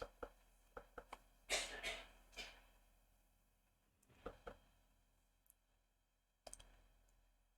think I'm going to just go for the small bet here. Yeah, that's good. We can fold out a hand like pocket 8s, 9s. So. Well, 9's probably not, but.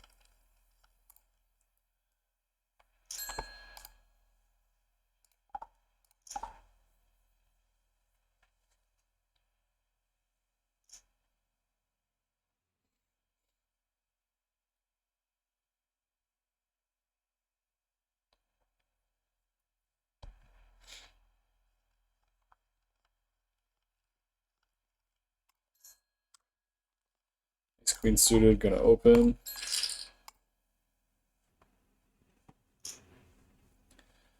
This will be pretty nice if we get into a pot with bad beat, which we do.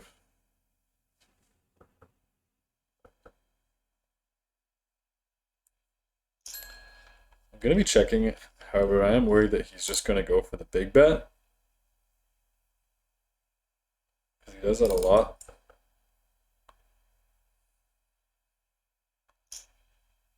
Just with a small bet. I think my hand can call.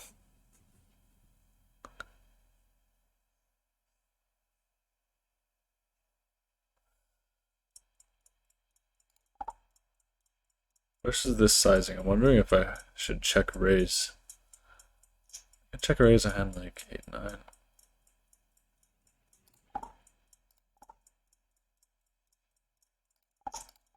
think I'm gonna go for the call. I'm not sure if check raise is better here.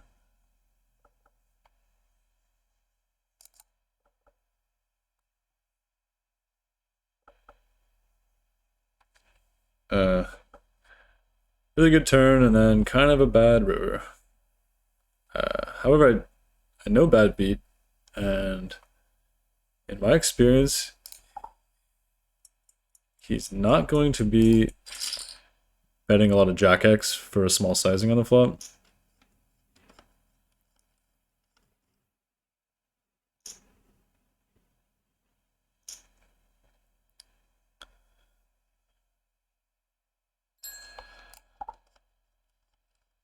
Yeah, from what I've seen from Bad Beat, whenever he has a hand like top pair plus, he just big bets it on the flop, which leads me to believe I should actually be going for the check raise on the flop more often. However, versus a range of like pocket pairs and 7x and stuff, we do have direct equity just to call with our 2 overs and backdoor flush draw, so I don't think either option is too bad. But when this guy just flats the small bet, you could have some Jack X. It's pretty close. Let me know what you think about them.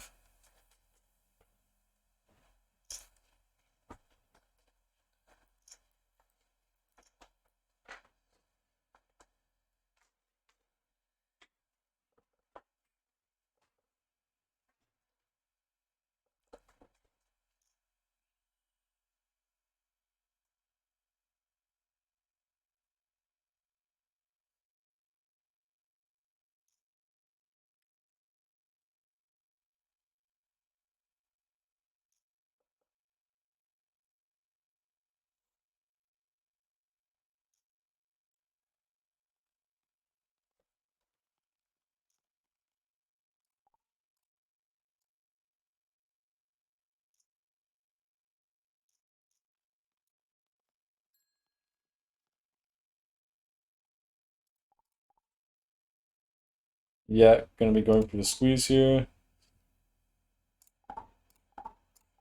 We'll bump it up to 150. And fold the 10-4 off.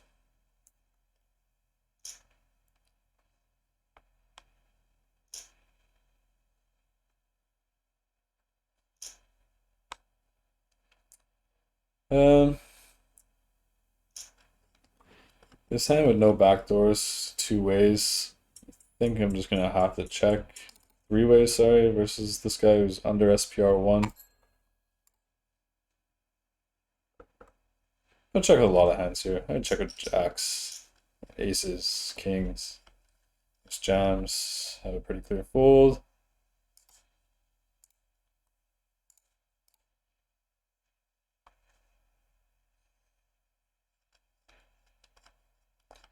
I don't think we have much choice there to squeeze or not pre. Even though he's short. It's just an OL spot, I think. Just go for it. I'm gonna fold the pocket 2s.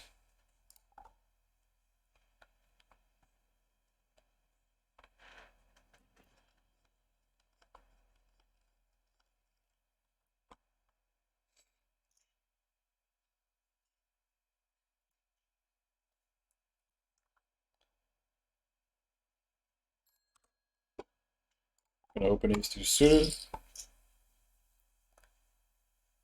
I was hoping we can get into a pot with bad beat. Here I'm going to be going for the range bet and probably going to be tripling this one off on a lot of brick runouts. Let's see what we would have got. I would have definitely barreled the turn and probably barreled the river.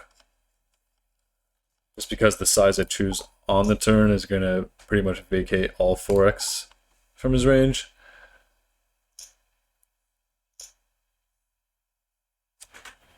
So I'd probably go with the small overbet on the turn and then go for the barrel on the river. There's also a case for going 0.75 on the turn and barreling the river, really wanting to keep those flush draw hands in that go call, call, fold, versus narrowing his range to something very strong with the overbet. That's why I would specifically choose the small overbet, not a big overbet. Um, I would choose a big overbet with the 2 club hand or a 1 club hand, but not a 2 diamond hand or spades or hearts.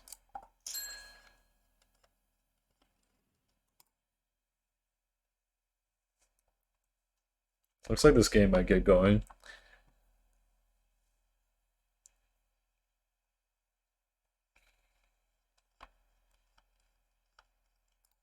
Yeah, I think this game is going to get going pretty soon, which is nice.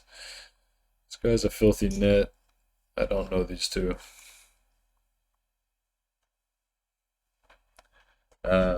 Versus him today, I'm going to be folding versus all 3 bets and 4 bets, and not calling any check raises unless I have a very strong hand. Because this guy is just nut peddling.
Usually when I see a Hirsch tank this long, he calls, which is what I was going to say.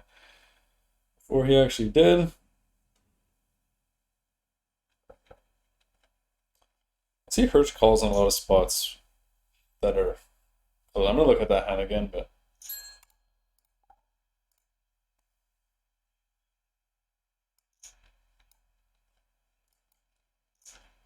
Ay.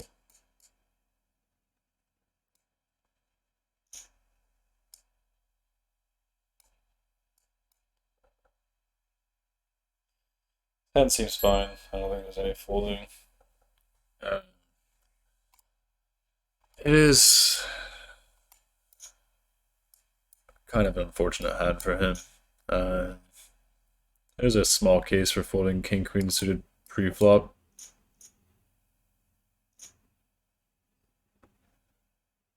No, sorry, not cutoff versus button. This hand seems fine, assuming that this guy's bluffing enough, which is probably untrue, but yeah.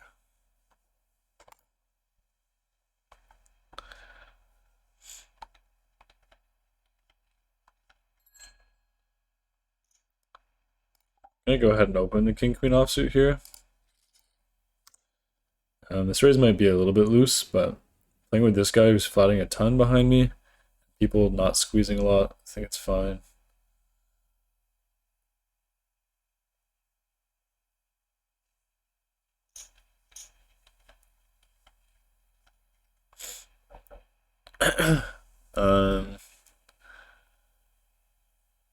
Obviously not range betting, gonna be going for a big bet or check strategy.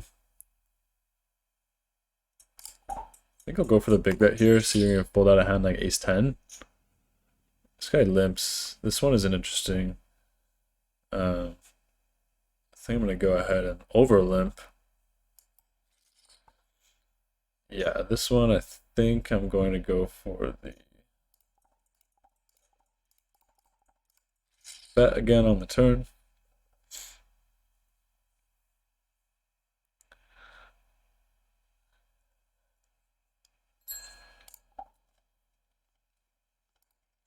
So when I bet that size on the flop, I don't expect people to call too much ace-x. Especially when it's the ace of diamonds, it removes some of the ace-x combos. If it was the ace of hearts, it would open up some more ace-x combos for them to have on the turn. But I think with my hand there, we get to fold out some small draws that we already beat for sure. Here, a little bit strange. I think I'm gonna fold with all these people behind. I'm gonna fold.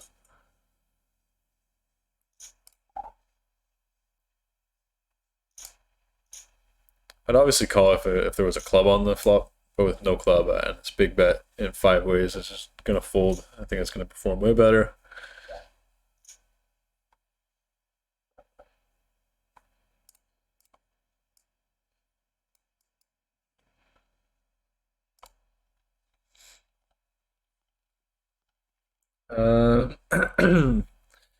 Damn, Poker Pro putting me in a spot here. They open a new 5-10. Meanwhile, this one's pretty close to getting going.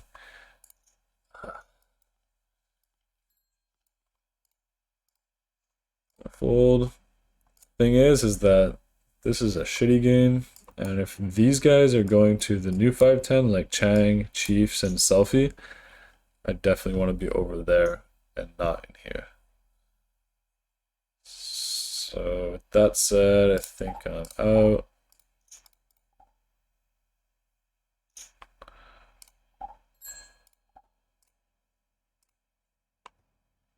Hold that.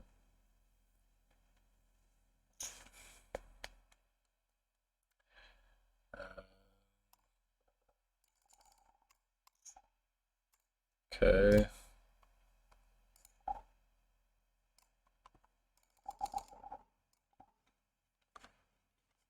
Nice.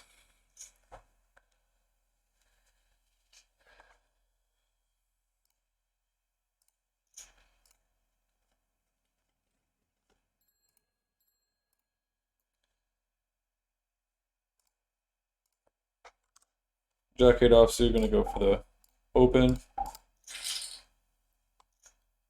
Bad beat leave this spot? Wow, that sucks. Let's hope he comes to this new game. Snap fold.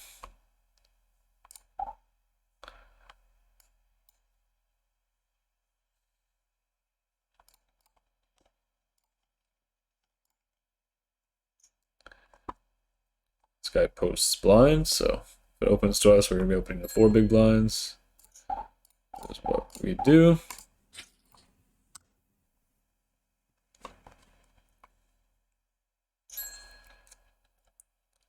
Usually these guys like to flat after they post, so.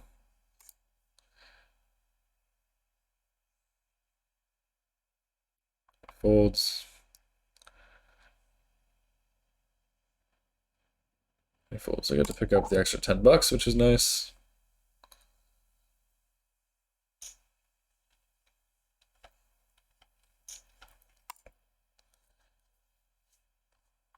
Notify the host over here.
Go for the fold, the Queen 5 offsuit.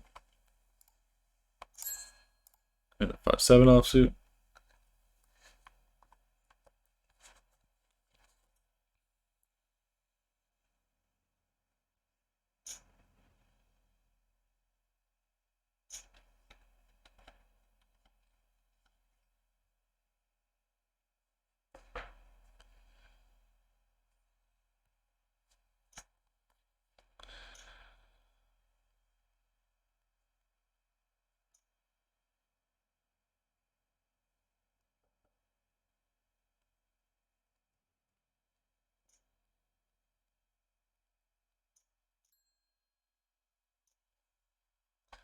Hold the king 3 suited.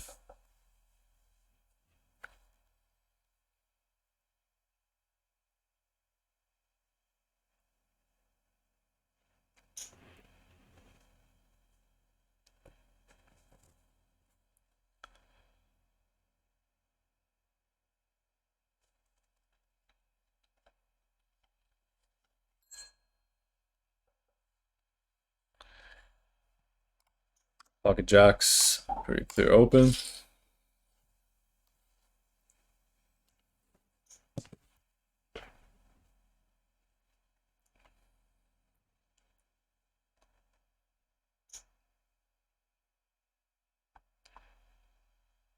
I know that Hirsch is going to be squeezing pretty aggressively.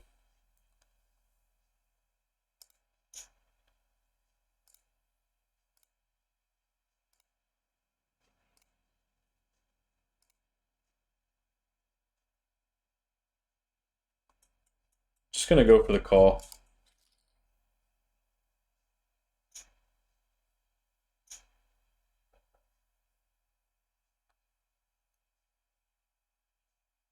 Obviously going to check. I'm just trying to think about what I'm going to do versus a bet. I think I mainly just go for the check call. I'd be curious to see what Hirsch does here. He has 3 ways, so betting is not super attractive.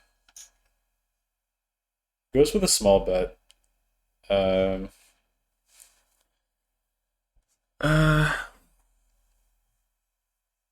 gonna go 9.6 here. I'm gonna go ahead and call. I don't think I want to check raise. It's a nice turn. I think it's, above average.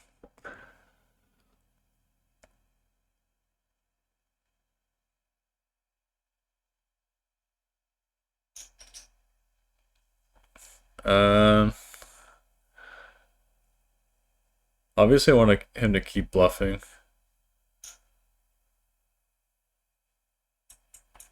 I'm gonna go for the call.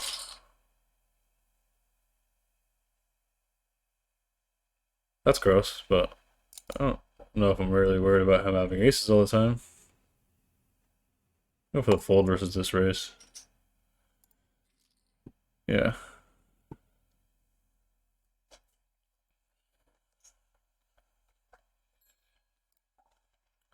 Just gotta snap it off on the river. He had a very reasonable squeeze hand. I go for the raise here. I don't know if you taught him to be squeezing hands like king jack offsuit, stuff like that. But I would be curious to know if you have, so that I can make note of that.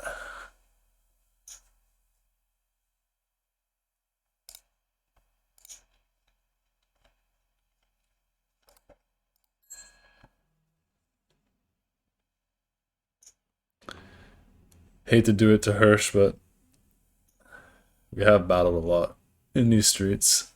So I've definitely sent some stacks his way before. But I would prefer to take the money from the pool and not Fellow Slayer.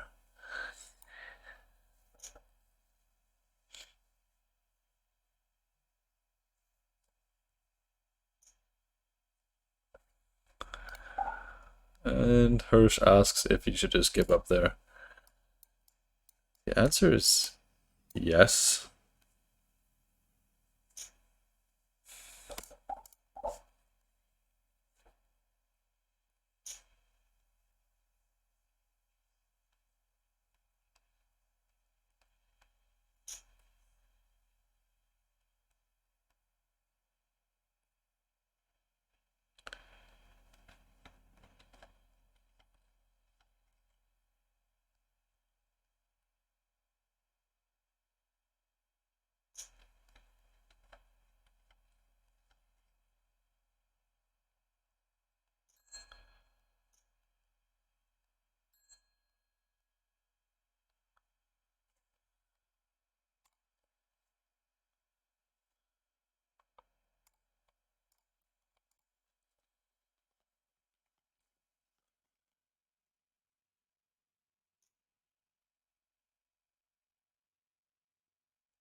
7-6 suited, going to be going for the open, of course.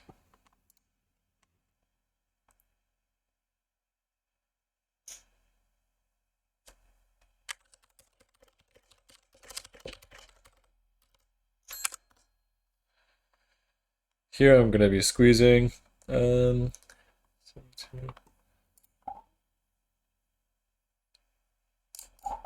Squeezing 85. Here we get a call. Here, this is a spot where you're going to want to be playing big better check. However, blocking pocket sixes and pocket sevens isn't great. Although I definitely don't want to check back.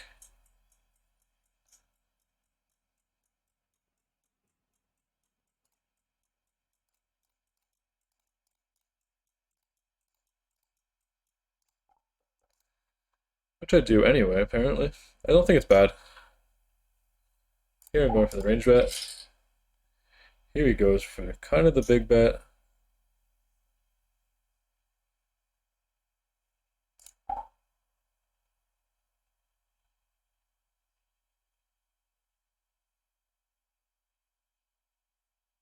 Guess I'm just gonna call.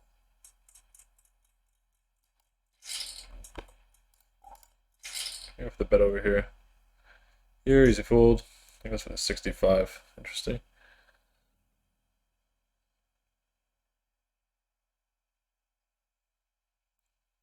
Full. I don't think I can raise. So I'm a little lost here. I'm gonna squeeze hands like 8, 9, 7, 8, queens, ace, queen.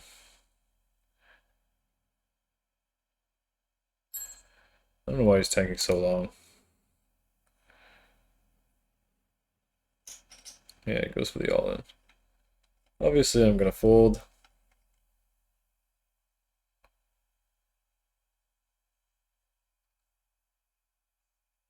I'm wondering if my turn bet is any good.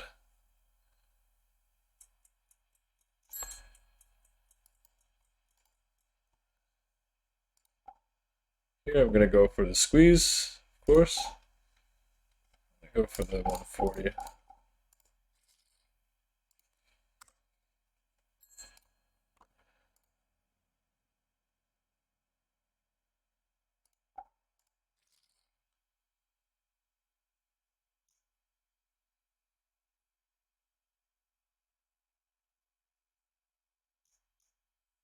Somehow we get yet another three-way squeeze pot. I'm gonna go for the 10% bet here. Here I'm gonna go for the range bet.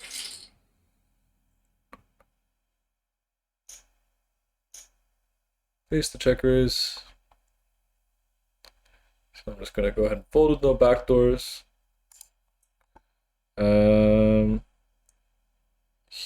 Here. Go for the bet.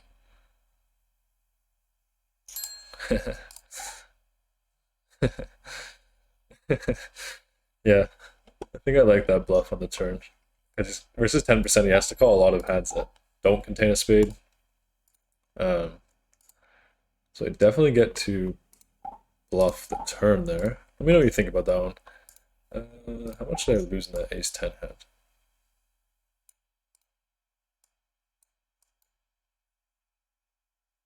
400 almost. He jams and he shows a 4, which is interesting. Oh, fucking well, I guess.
Gonna go for the open with the king jack off.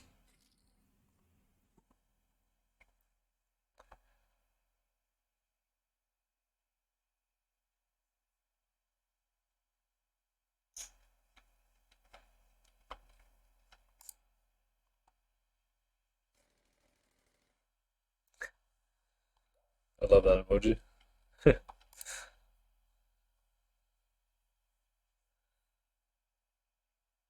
uh,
it's Jack here, gonna be going for the open.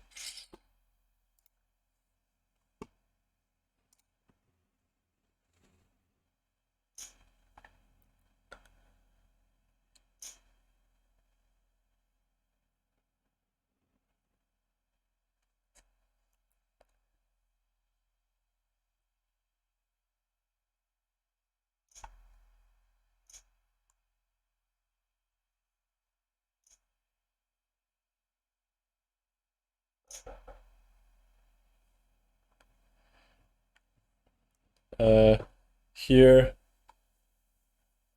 I don't know if we actually technically want to be range betting, but my hand definitely wants to go for the bet.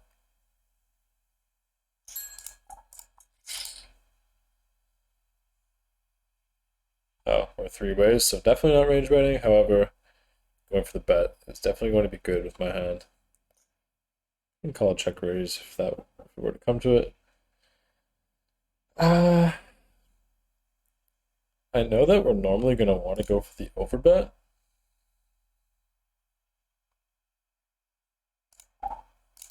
I think I am going to want to go for the overbet. I was going to say that, hands like threes and nines can definitely go for the trap on the flop sometimes on this dry board, maybe more so than we might see in theory. These players might be doing that because they're not scared of much. However, I have a pretty aggressive image in this club, and I don't think they're going to be folding any Jack X or uh, this guy in particular might not even fold a hand like Ace Nine, just because he knows that I'm going to be barreling a lot. He's seen me overbet a ton. He sees me being very aggressive in general. So when people think you're really aggressive, I think it's actually better just to go for the uh, constant value bets when you do have it, because you're going to be over bluffing. You may as well fit in some more value bets into your range when people are going to be more likely to call you light.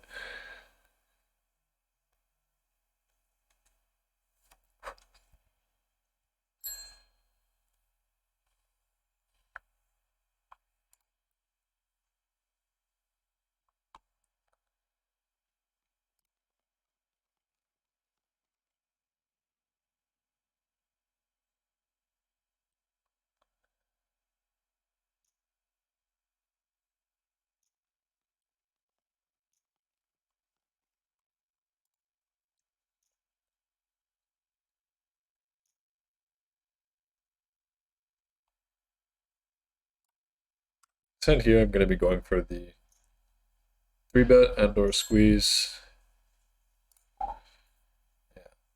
I want to go 70 to 90. You can go 90.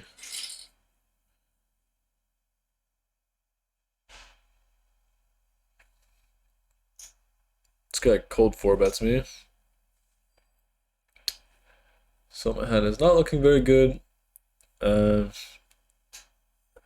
reason why you'll see me, like, quote unquote, tanking in this spot is to make it not look like I have total bullshit every time.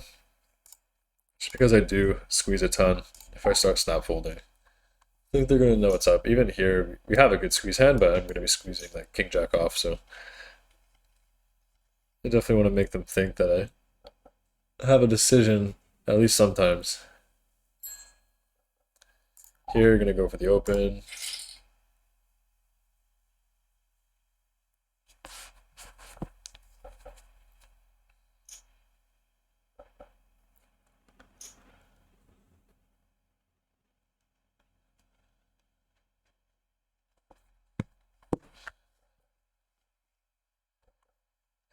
Here and here. Here you're gonna open the ace-5. Here I'm gonna go for the small bet. I don't see any reason to check back trips on the flop, even though we don't have a very good kicker. Okay. I like to play the rabbit hunt and try to think what I would do if the hand were to go past pre-flop.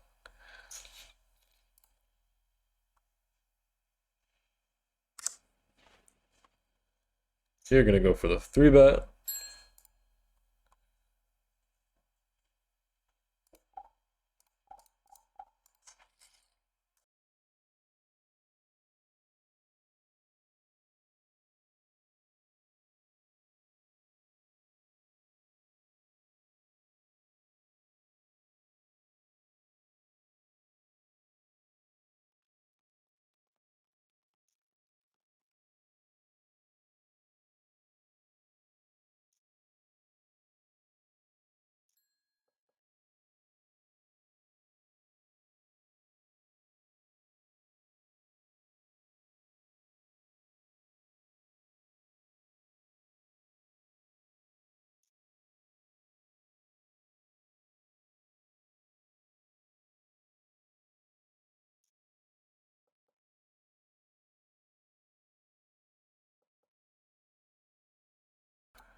So pocket nines, obviously gonna open.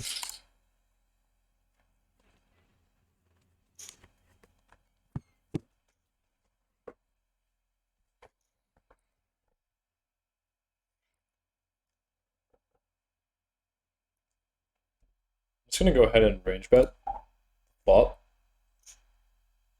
I think that's good.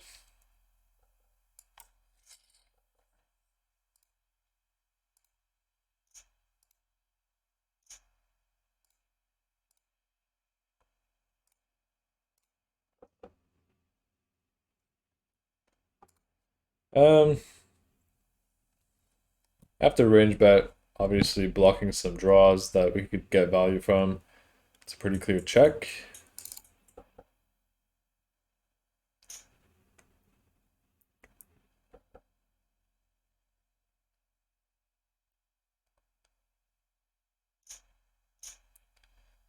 Again, blocking a hand like a flush draw, unblocking a hand like diamonds, blocking a hand like 9-10 or queen 9. I think this is just a fold.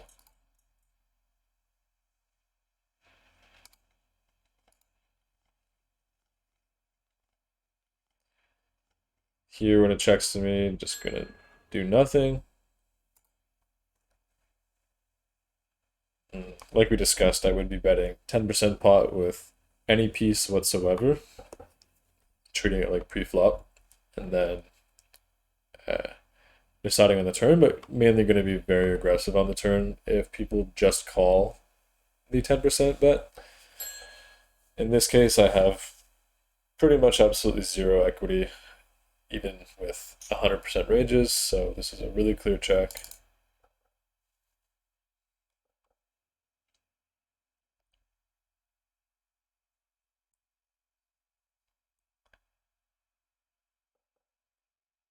I'm gonna go ahead and send this hand.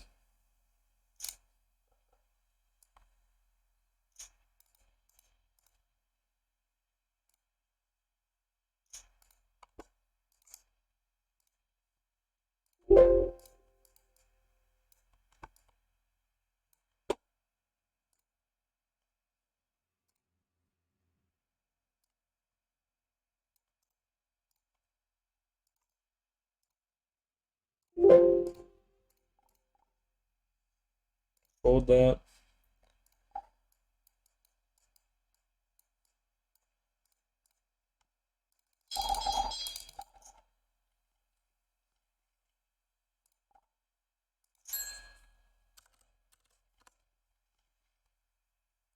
Fold the ace-3 with the 5-7.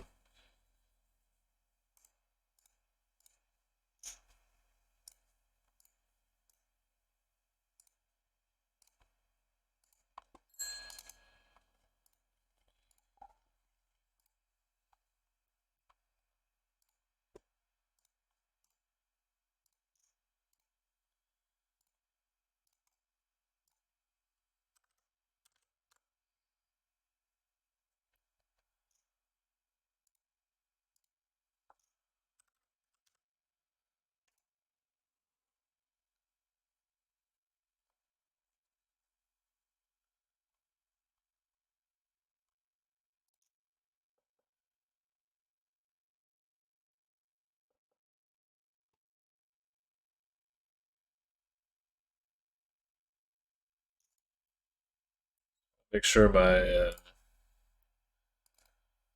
timestamps are recording, which they are. Holy shit, there's a lot of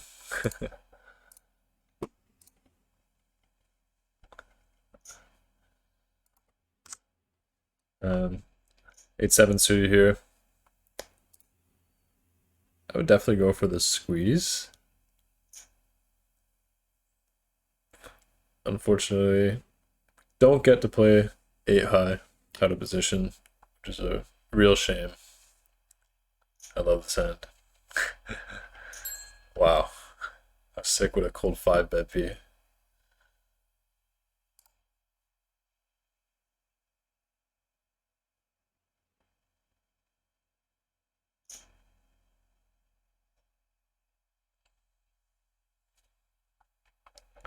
I'm gonna be so tilted if I make trips or 2 pair plus and I didn't cold 5 bet 8 high.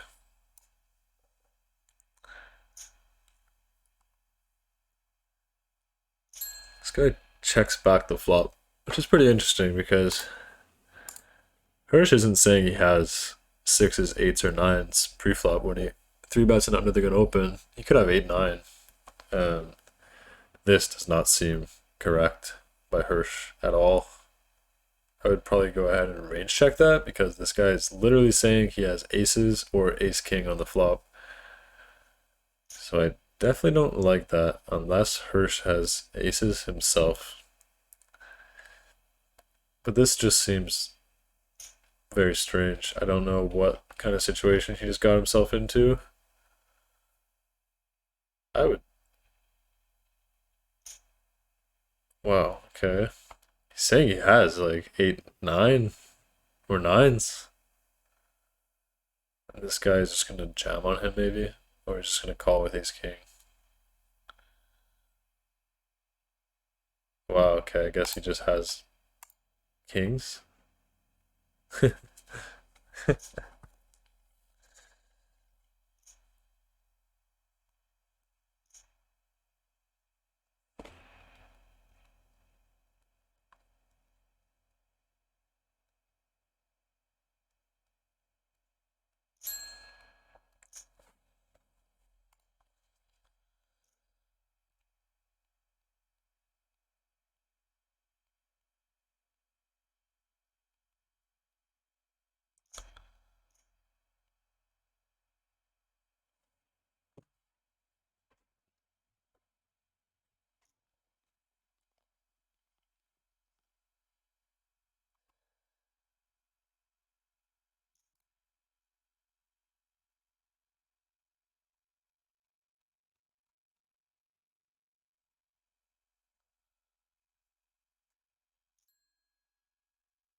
The ace five.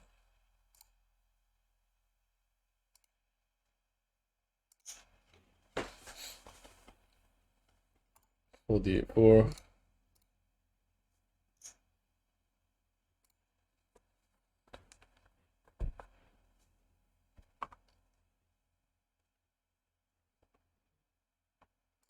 Jesus, it's hard to get a third table going. Just kind of tilting. These motherfuckers.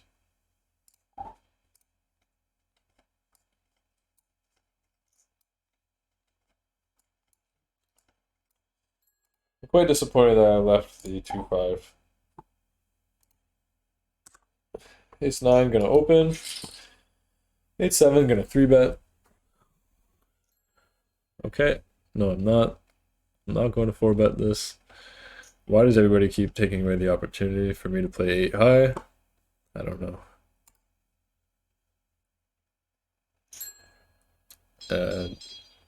Definitely gonna go for the 3-bet here.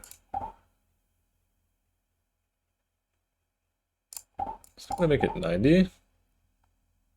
I guess we can make it 100. Go.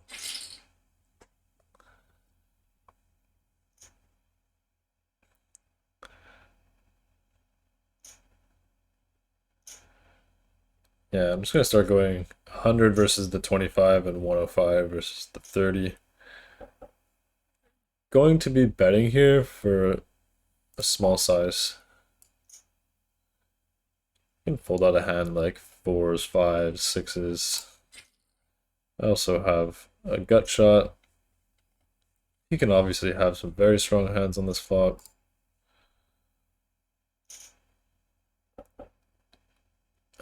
He's gonna call pocket 9s and 8s on the flop, I think. So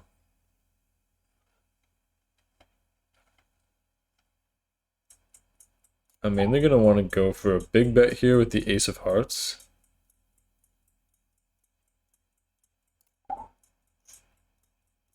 Should go for a size like this that folds out 9s and 8s pure. If he calls, I think I'm just shutting it down, to be honest. Yeah, this seems like such a good spot. It's a bluff. I just feel like I'm getting fucked here. I'm gonna check it back. I know it seems bad. What the fuck?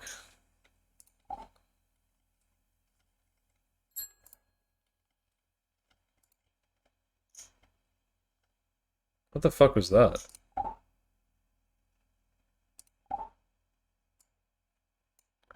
Well, I was right. I did get fucked. I know that hand kind of goes against what we discussed in terms of sizing the turn to size the river with specifically like this combo in order to bluff this here.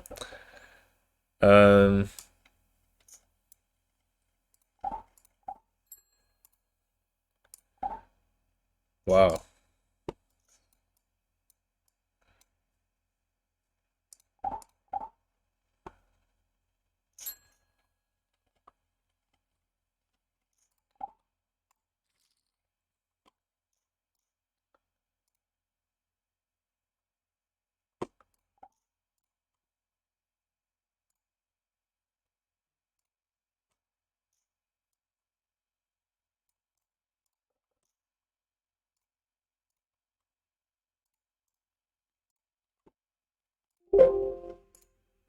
Here, gonna be going for the range bet.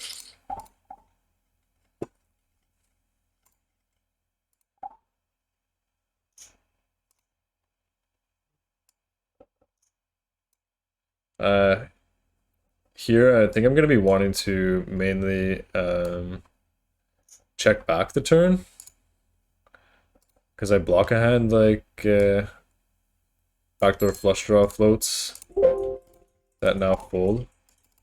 So I'm gonna go for the bet check bet instead.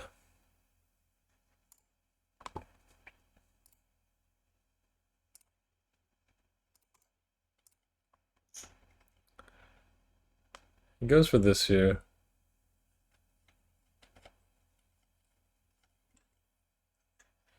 Guess we just go for the fold.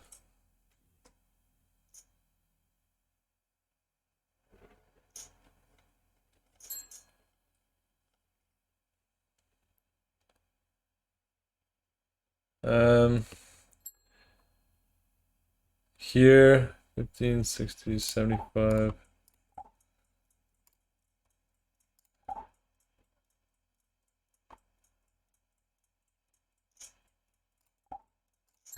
I'm gonna go for the squeeze.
Can't believe how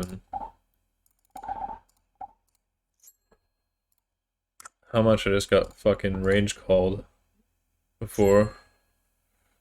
I'm gonna go for the 3-bet here again. And here I'm gonna go for the 3-bet. Here I'm gonna go for the fold. This guy just fucking range called me, so. Right here, gonna be going with the half pot, so around 86. Here I'm gonna be range betting.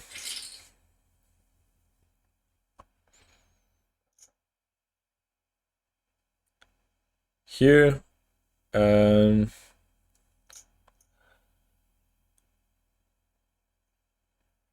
I'm gonna go for the fold. Here I'm definitely gonna be barreling.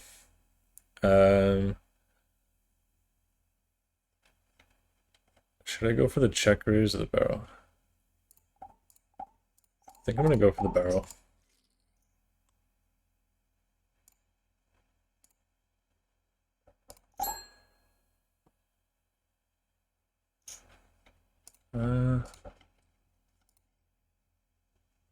Gonna fold the pocket fours.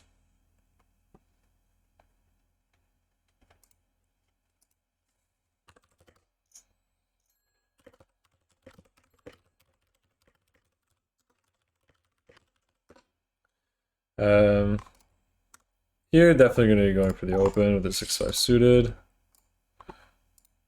Sorry, I'm a little bit fucked up over that pocket fours call. Let's see if I can get anything out of him. Just want to see if he actually responds at all. Here, I guess we'll go for the call. We're a little bit short. Here I'm gonna fold. Here I'm gonna check fold.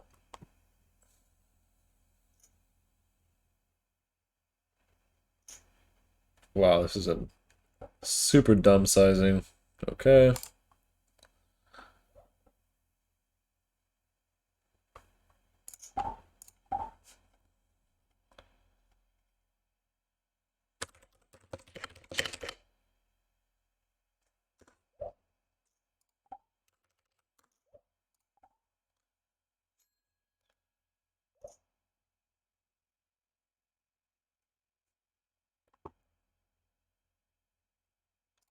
Gonna go for the 3-bet here. With Jack 9 suited.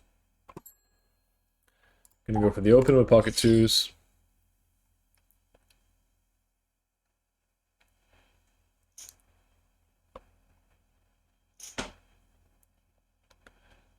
Gonna go for the call with pocket twos. Here we got a range bet on our hands, so that's what we're going to do.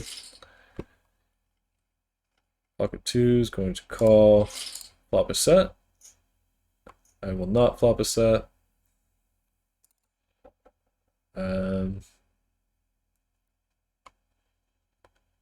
Here, I block hands like nines and jacks.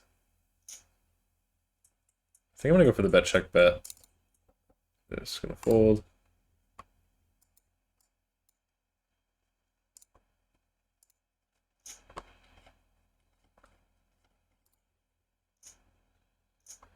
Yeah. Here we can just fold.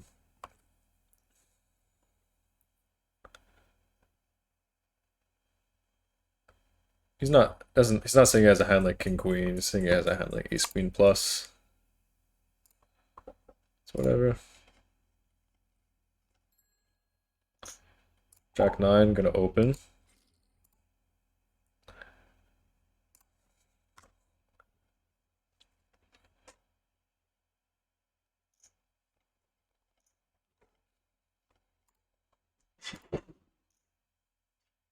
My cat is being crazy. Gonna go for the fold. Give me a sec, my cat is being stupid.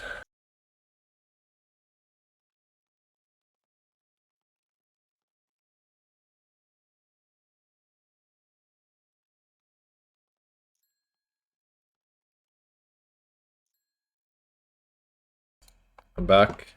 Gonna go for the 3-bet in 2 spots.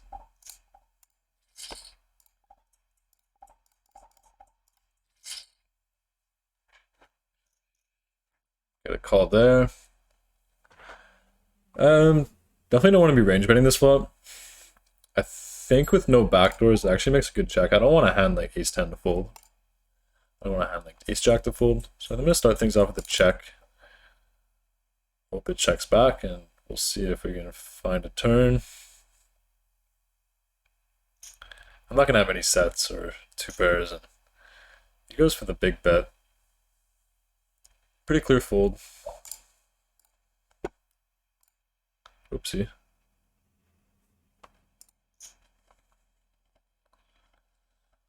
Somehow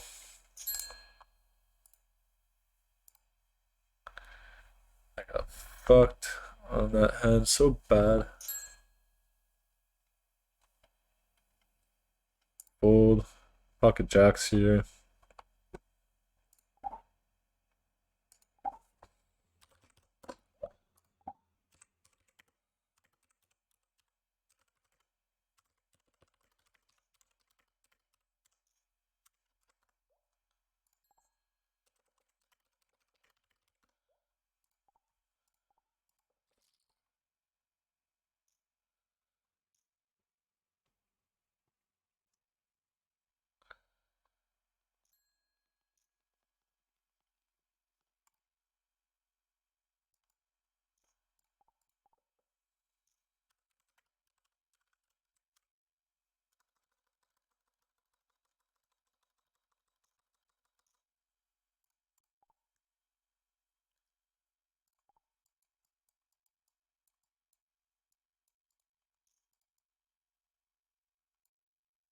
God.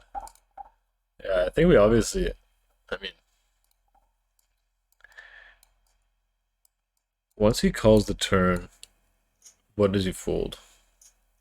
Queens? I guess he folds queens.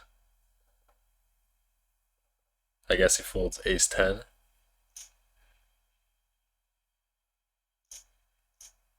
Queens and ace 10. He definitely has pocket tens, ace jack, king jack, queen jack, jack 10.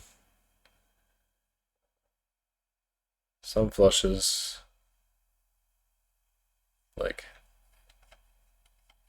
king 10 of hearts, queen 10 of hearts, which I unblock, but I obviously block a hand like ace 10 of hearts or ace queen of hearts. I don't know.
72, 90, 108. I'm gonna squeeze to 108 here.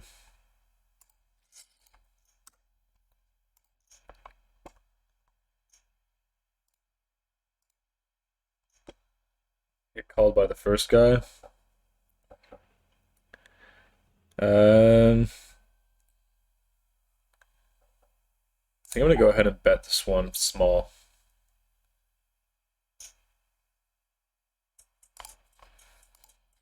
I'm gonna hand like ace queen of spades to fold.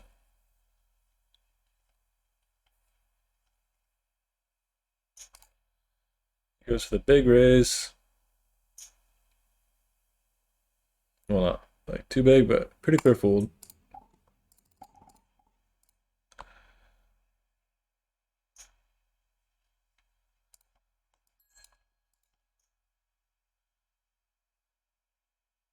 I'm gonna start this one off with a small bet.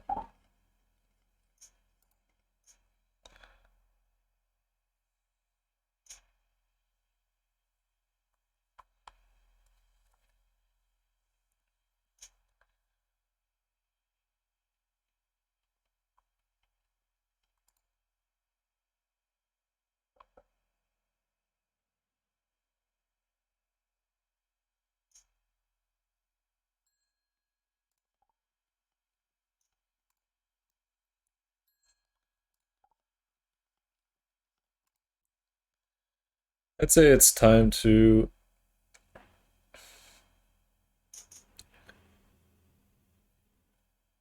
triple this off.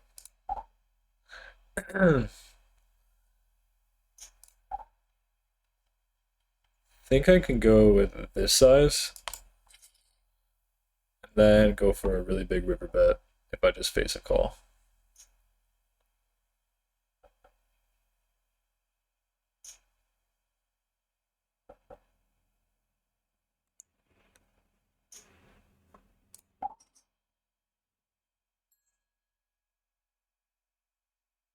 Good luck, us.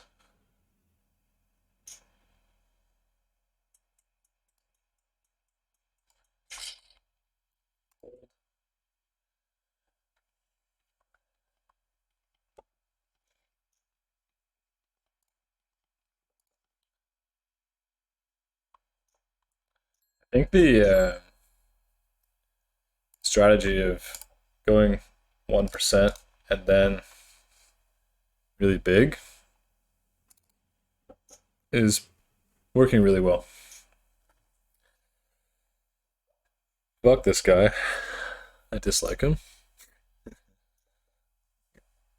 I don't know, now that Tim mentions it, he kind of does seem a bit like a bot. It was limping in the small blind, which I know is normal, but king high, I think enough showdown value to check here. Probably start bluffing this now.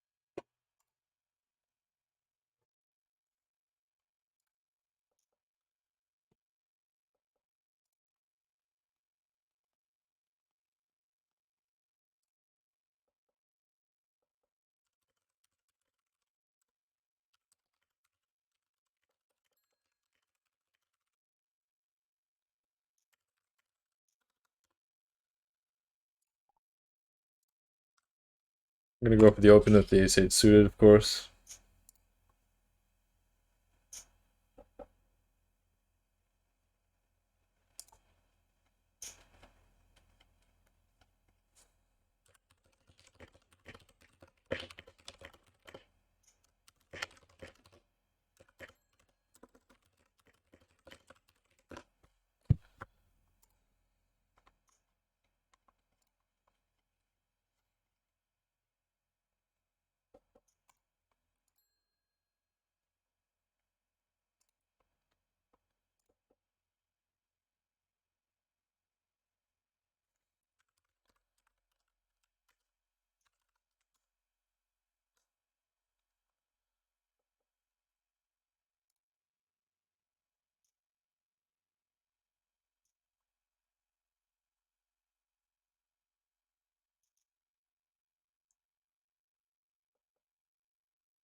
Uh,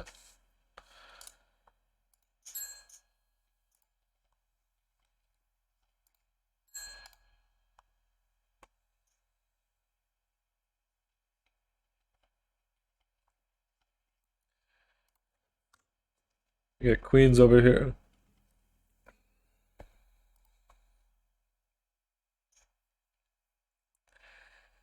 Gonna put in the cold 4-bet if I have to. Yep.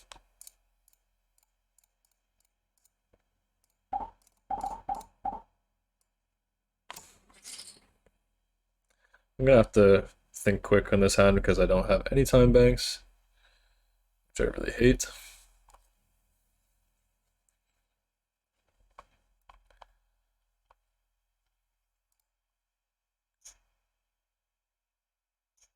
Calls.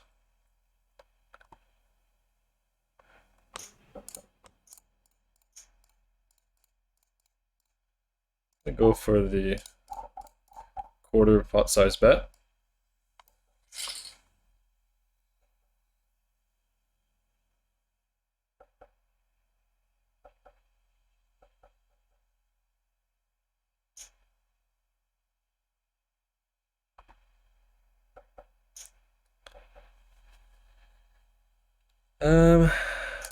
Probably gonna go for the half pot bet here.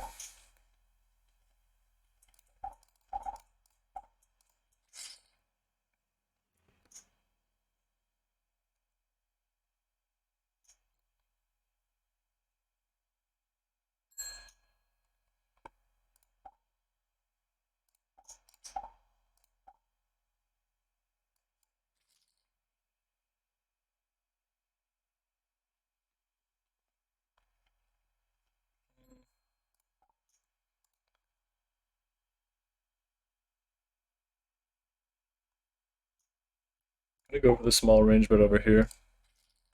Here I'm just gonna fold. It's pretty unfortunate. Gonna open the sevens here, gonna fold this.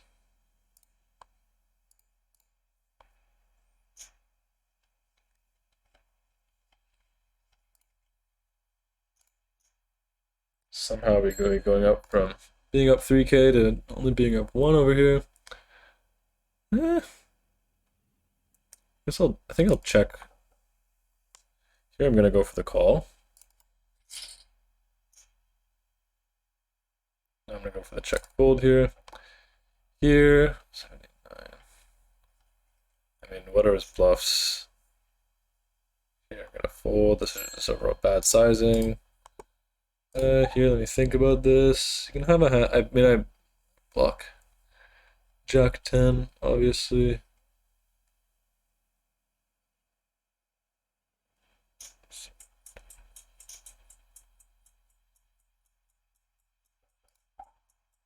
Um,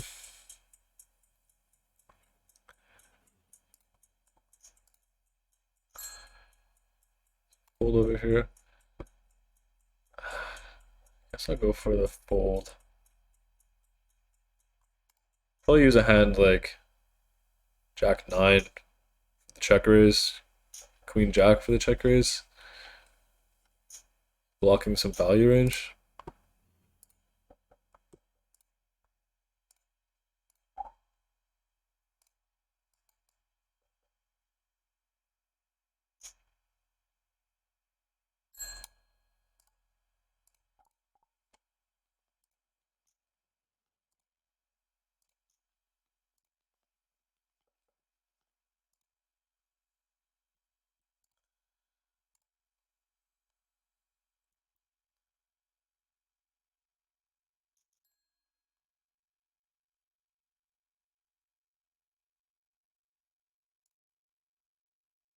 Fold.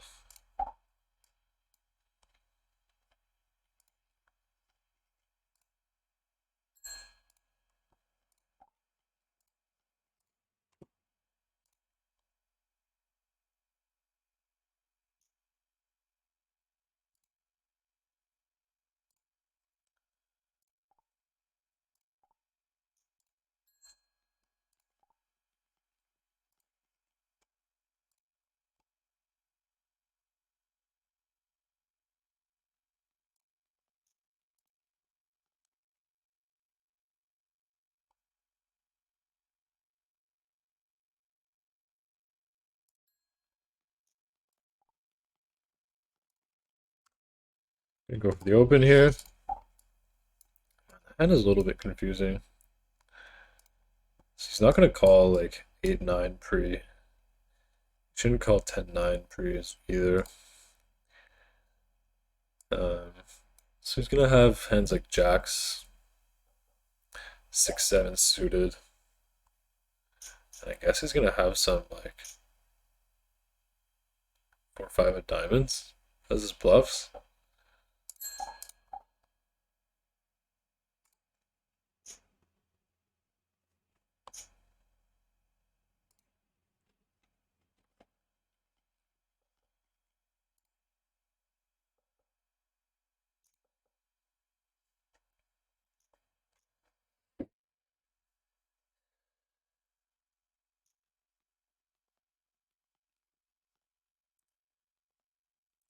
Let me know if you think I should be going maybe for the check back with queens on the turn there.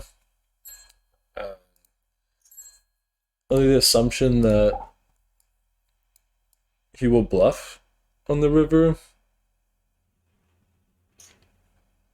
I guess in a cold 4-bet pot, he's not going to have that many bluffs if I check back.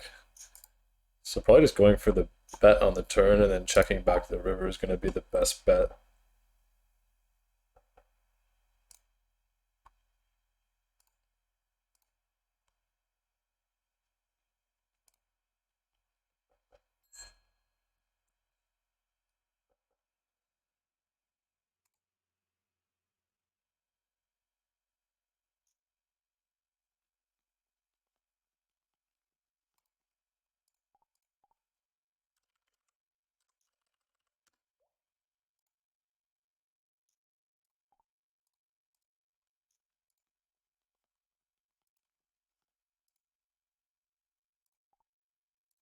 Seems like there might be another game going in Poker Pro.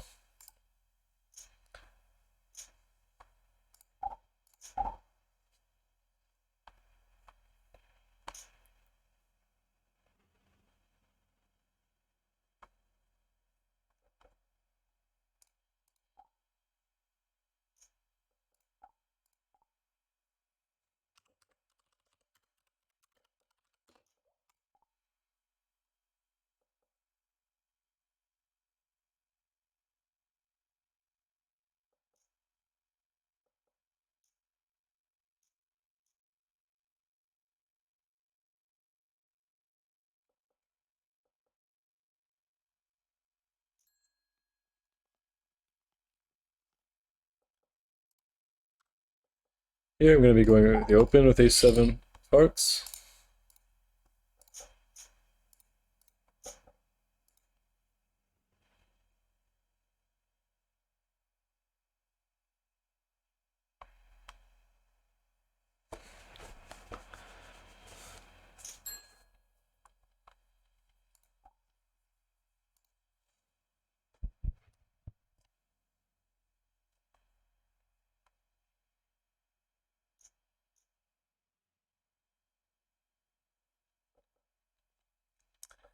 I'm going to go for the range check.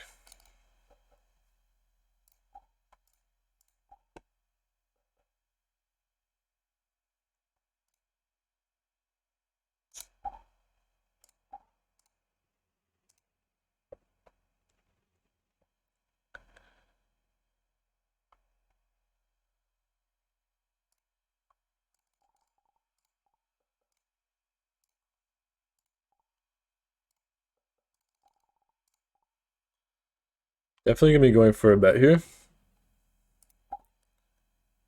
I'm going to choose a size that other flush draws get to call. It's around half pot.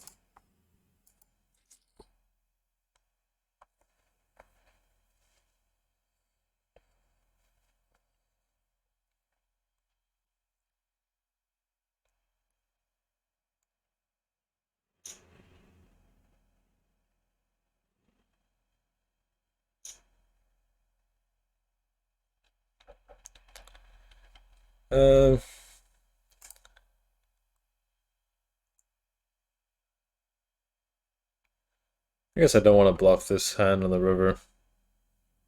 I'll have other hands to bluff.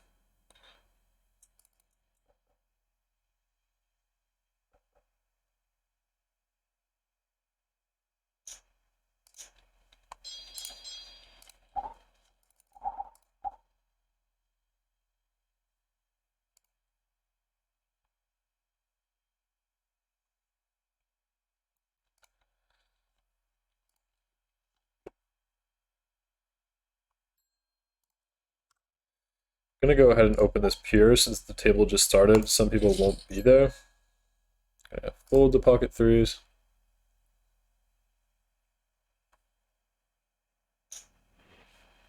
I feel like the steal percentage goes way up when the table first starts. I fold that. I fold this. I don't want to go too wide.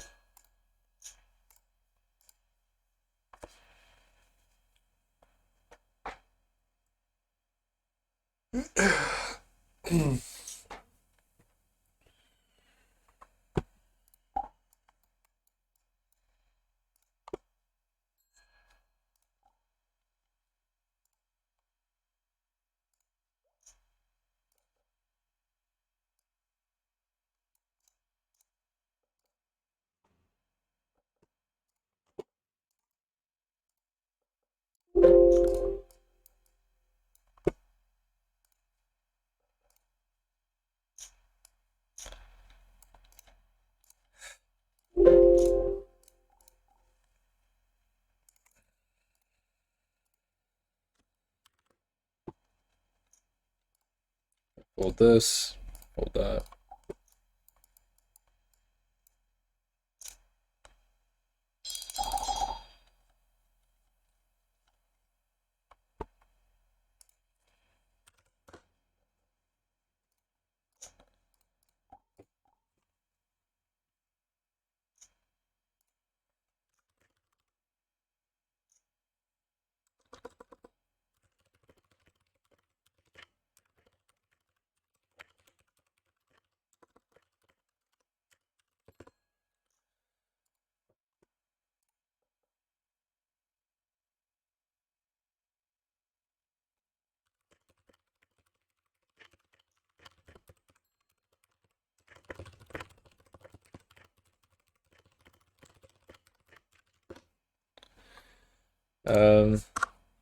Here, gonna be going for the raise. Tank somehow has an $8,000 stack.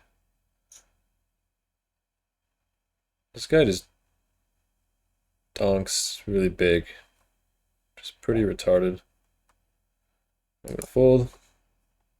I'm gonna take a note that this guy is definitely a dum-dum. Here, pretty clear open.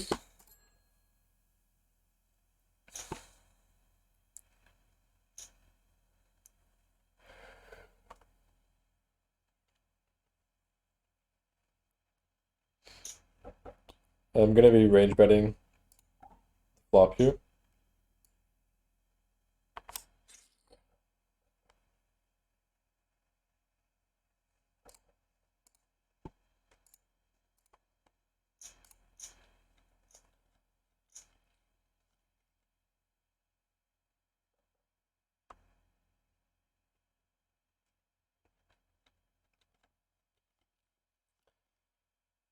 Pick up aces.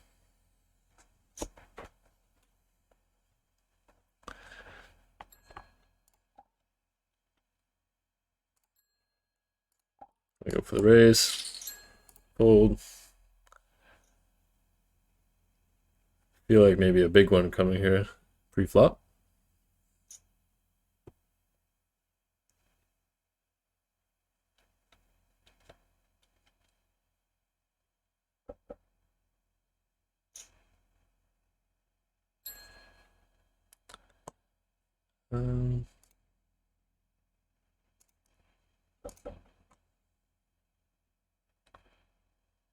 This one's just a fold.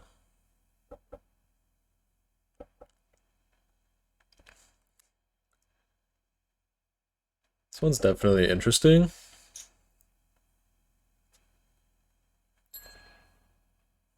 King A, gonna be going for the raise. Here, with aces,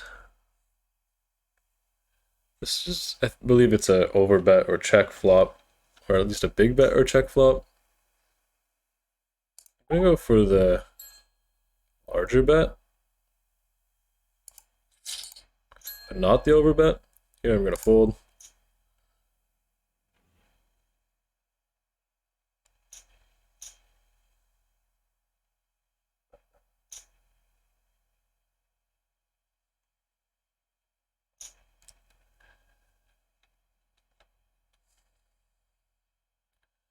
If I bet again, I can get called by low flush draws.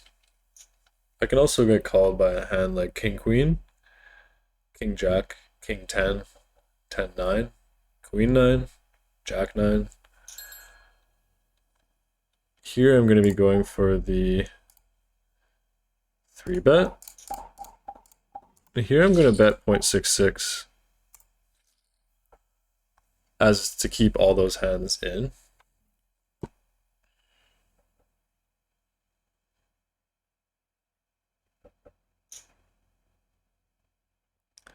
I get 4 bet. So I'm just going to fold. I don't think there's any reason to go for a 5 bet.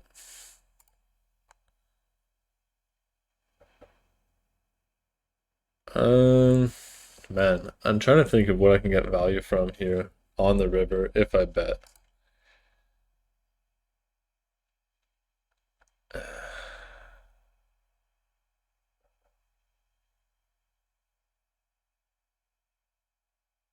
I don't know about going for a bet here with aces when he has so much offsuit 2 pair.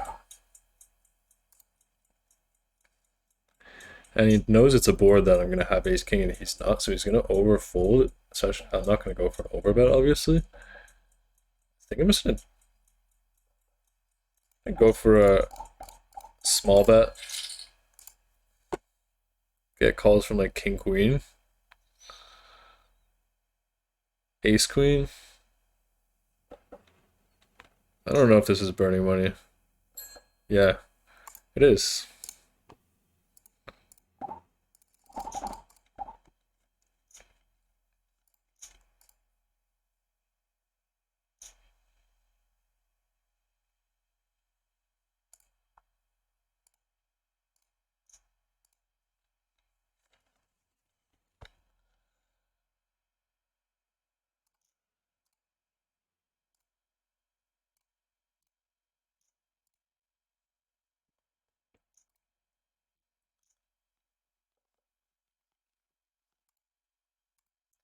Yeah, I think I made a mistake in that hand going too thin on the river.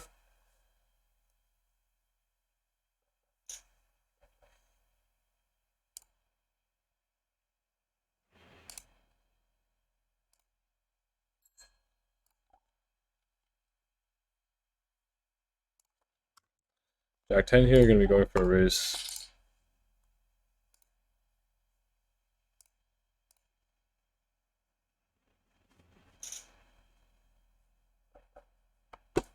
Definitely should have been checking back aces there. It's a mistake.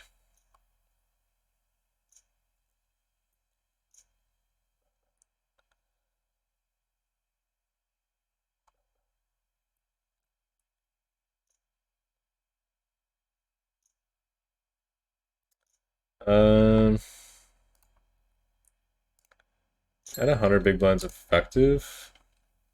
This is gonna be a fold. At 100 big blinds effective.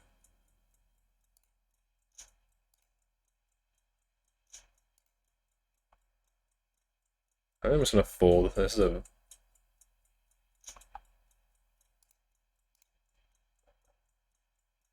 a fold.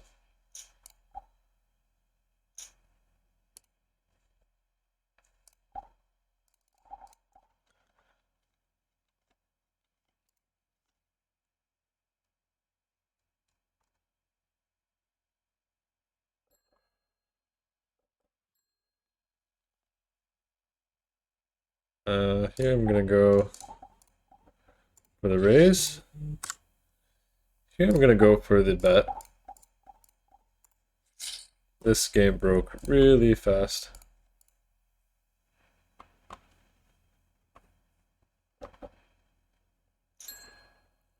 I'm gonna go for the call here.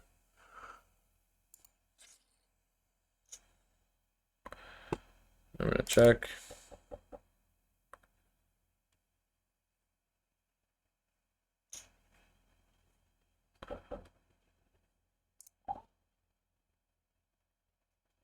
Goes for the small bet. I think this one is gonna be a mix. I'm gonna call, and here I'm gonna bet.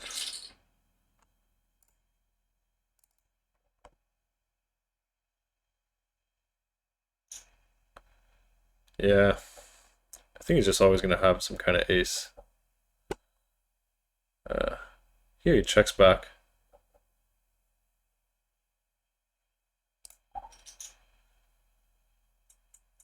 Go for the overbet. I check and lose to the ace.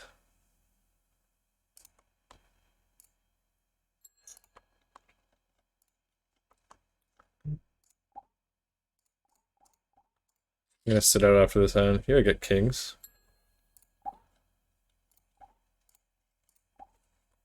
Here we get nines. Gonna go for the raise. Here we won a whole $8. That game did not last long. Chang Lu. Here I'm gonna go for the 3-bet. Here I'm gonna go for the check.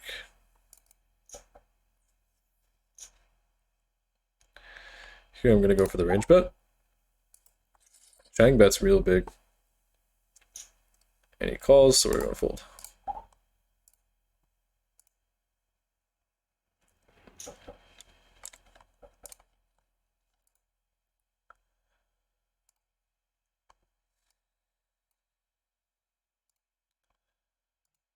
Oh, Tank has a big stack.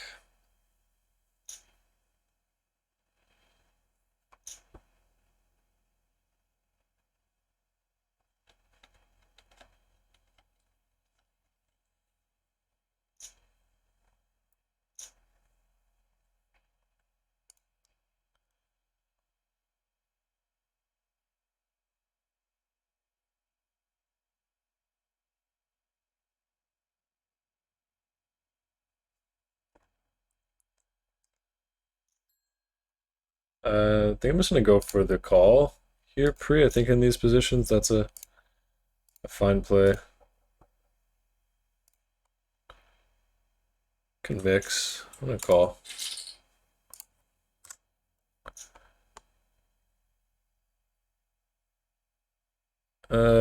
Versus under the gun, I don't think this is gonna be a flop where we can donk. However, I'm gonna check raise.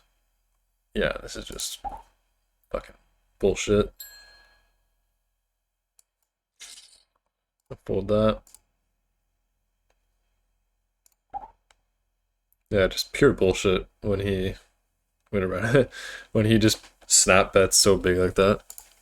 This complete shit.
Jack's gonna be an open. This one gonna be a fold.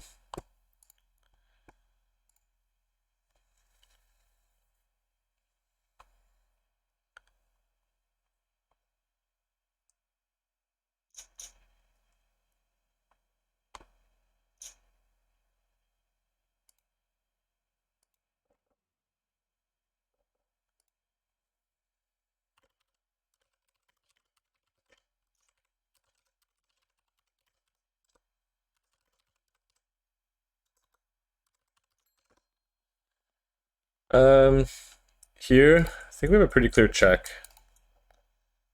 I would use some bets on the king high board. However, this one is not going to be one of them.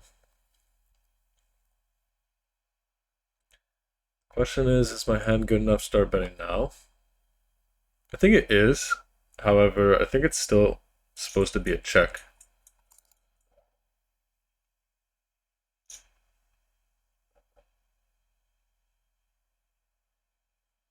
And now I definitely have to bet because I don't want to go for the check raise on the 4-liner. I'm going to bet half pot. Yeah, the reason why I just pure bet this is because you don't want to be going for the check raise and then only getting called by straights. So that just makes it a pure bet because we definitely don't want it to go check check.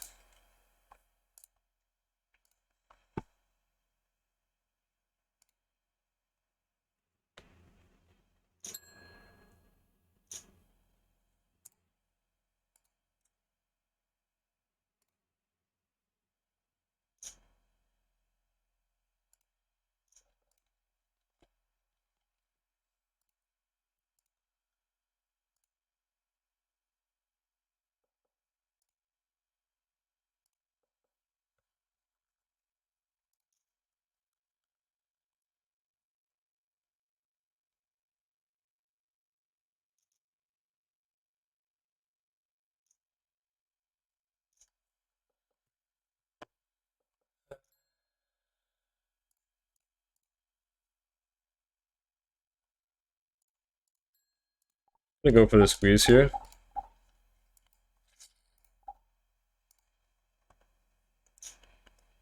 This guy just snap cold calls the squeeze. So that's interesting.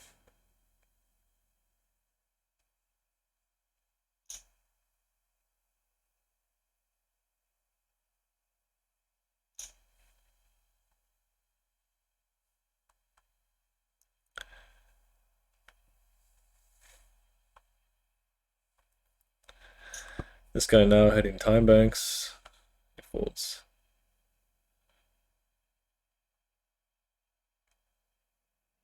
I'm gonna start things off with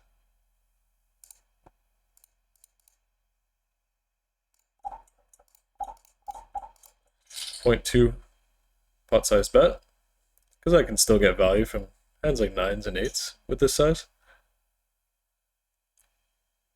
Fantastic.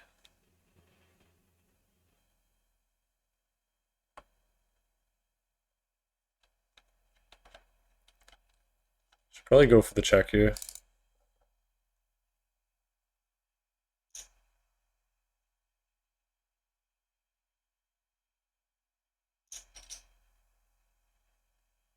He just bets massive. I don't see how I can continue this when his range is very likely to contain queens, kings,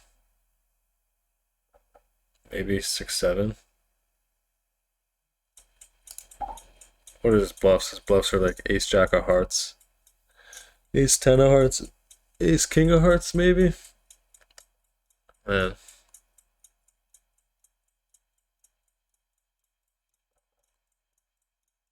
I guess I just fold.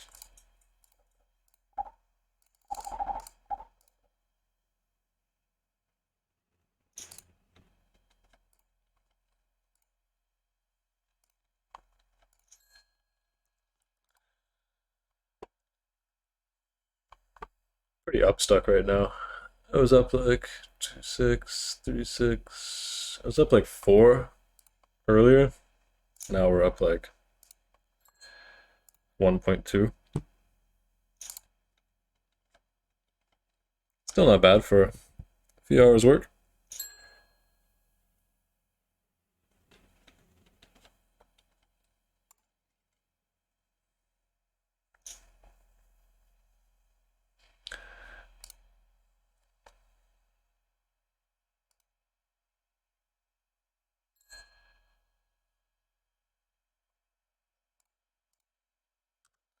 So here I'm gonna flat, kind of like what we discussed. I think this is actually pretty good as well because of Chang in the blinds. Um, I know that Hurst is going to be range checking here. So if he's checking his whole range, I think ace 9 is probably just a check back. Maybe start betting if I had a backdoor flush draw, that way I can try to fold out a hand like ace queen, ace jack, and as well have some backdoor equity. But there's also a case for just going ahead and betting this one because we don't mind facing check raise. So maybe that's something we'll discuss as a fold.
Go for the squeeze.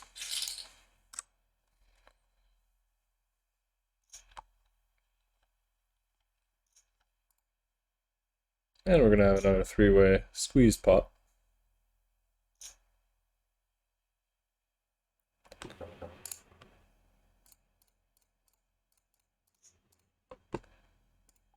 I'm gonna start off with a 20% pot size bet.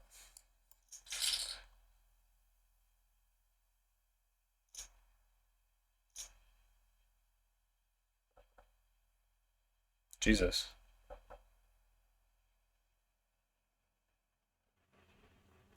That was instantaneous. He's not doing this with king queen. He's saying he has threes or fives. What the fuck? That was so fast that I don't even look confused.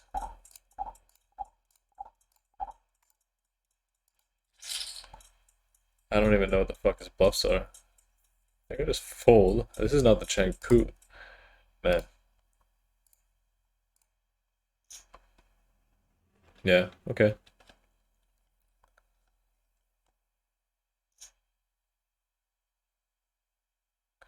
Kind of had that feeling. It's kind of hard to go with your read there when you have a very marginal hand in these positions. I'm gonna check this one. Goes with the ace-8 suited.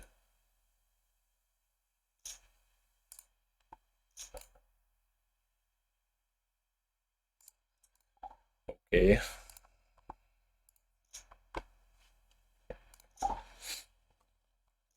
I don't really understand the snap raise. It's kind of tilting.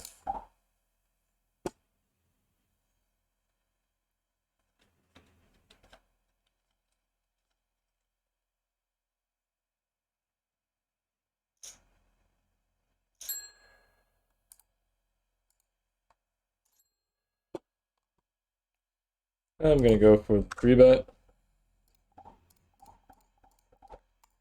I guess I should just call that bet on the flop because fives and threes aren't going for that massive raise. And he's not saying he has king queen, he's not saying he has ace king. So do I just call that and then just hold on for the entire ride?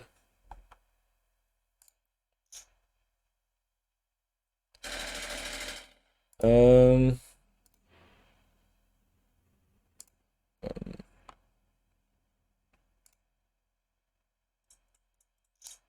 I'm just all in.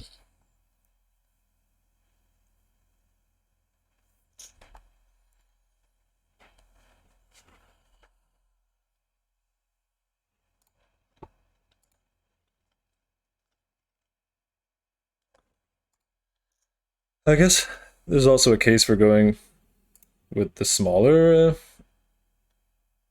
5-bet. But I think jamming sometimes is fine. I'm a little tilted after that Chang Lu hand. That's... I guess I should just call and hang on because he's really saying he has bullshit. I was just thinking in the moment, I have aces, I have kings, I have ace king, I have king queen, I have king jack, I have so many hands. 3-bet here. I have so many hands that could go for the call versus that raise. I think folding my worst king X is probably fine. Here I'm gonna go for the range bet.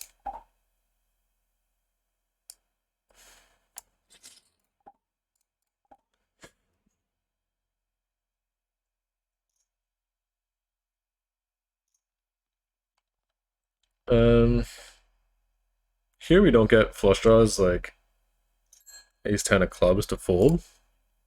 But we also block hands like mine that go call fold. So I think this is a better check back.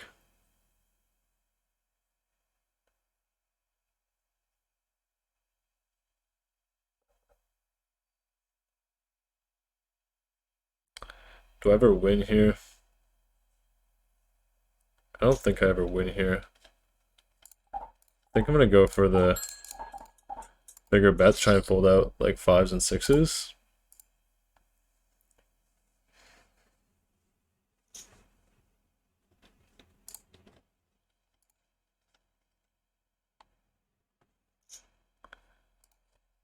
We have another 3-betting hand.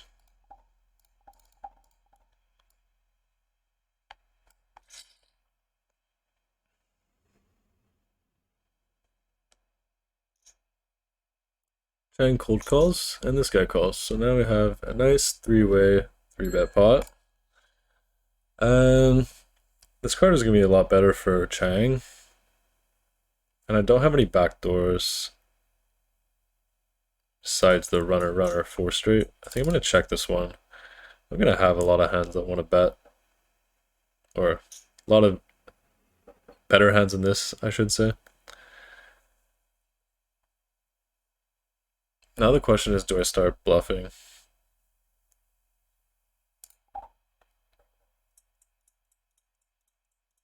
I'm going to check.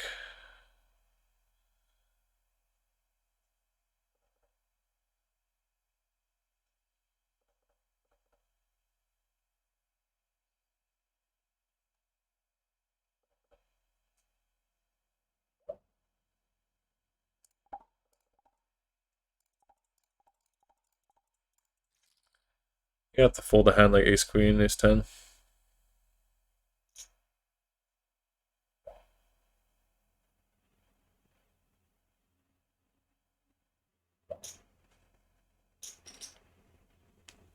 Great. Just get check jam. I guess he has like pocket 8s.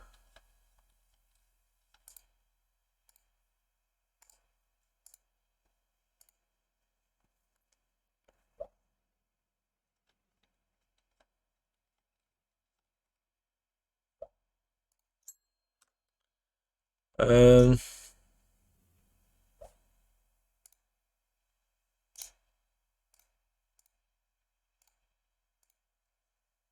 I'm gonna go for the 3-bet here.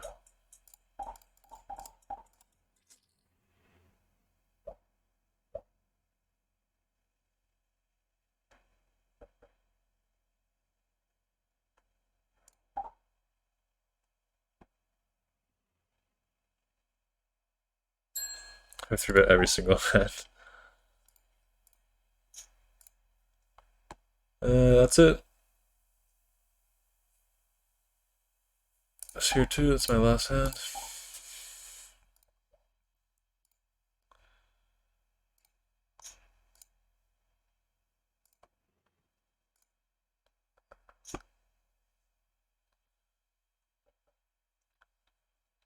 Alright, so that's the session.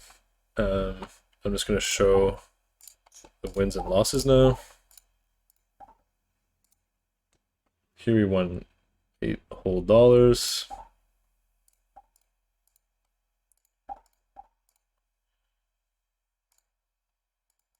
Here we lost 638 pretty much, and here we won 850, and it's not that.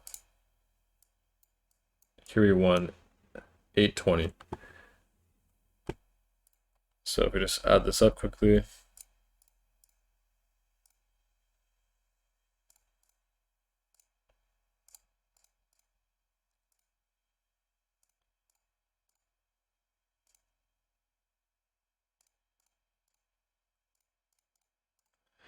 we ended up winning that on the day.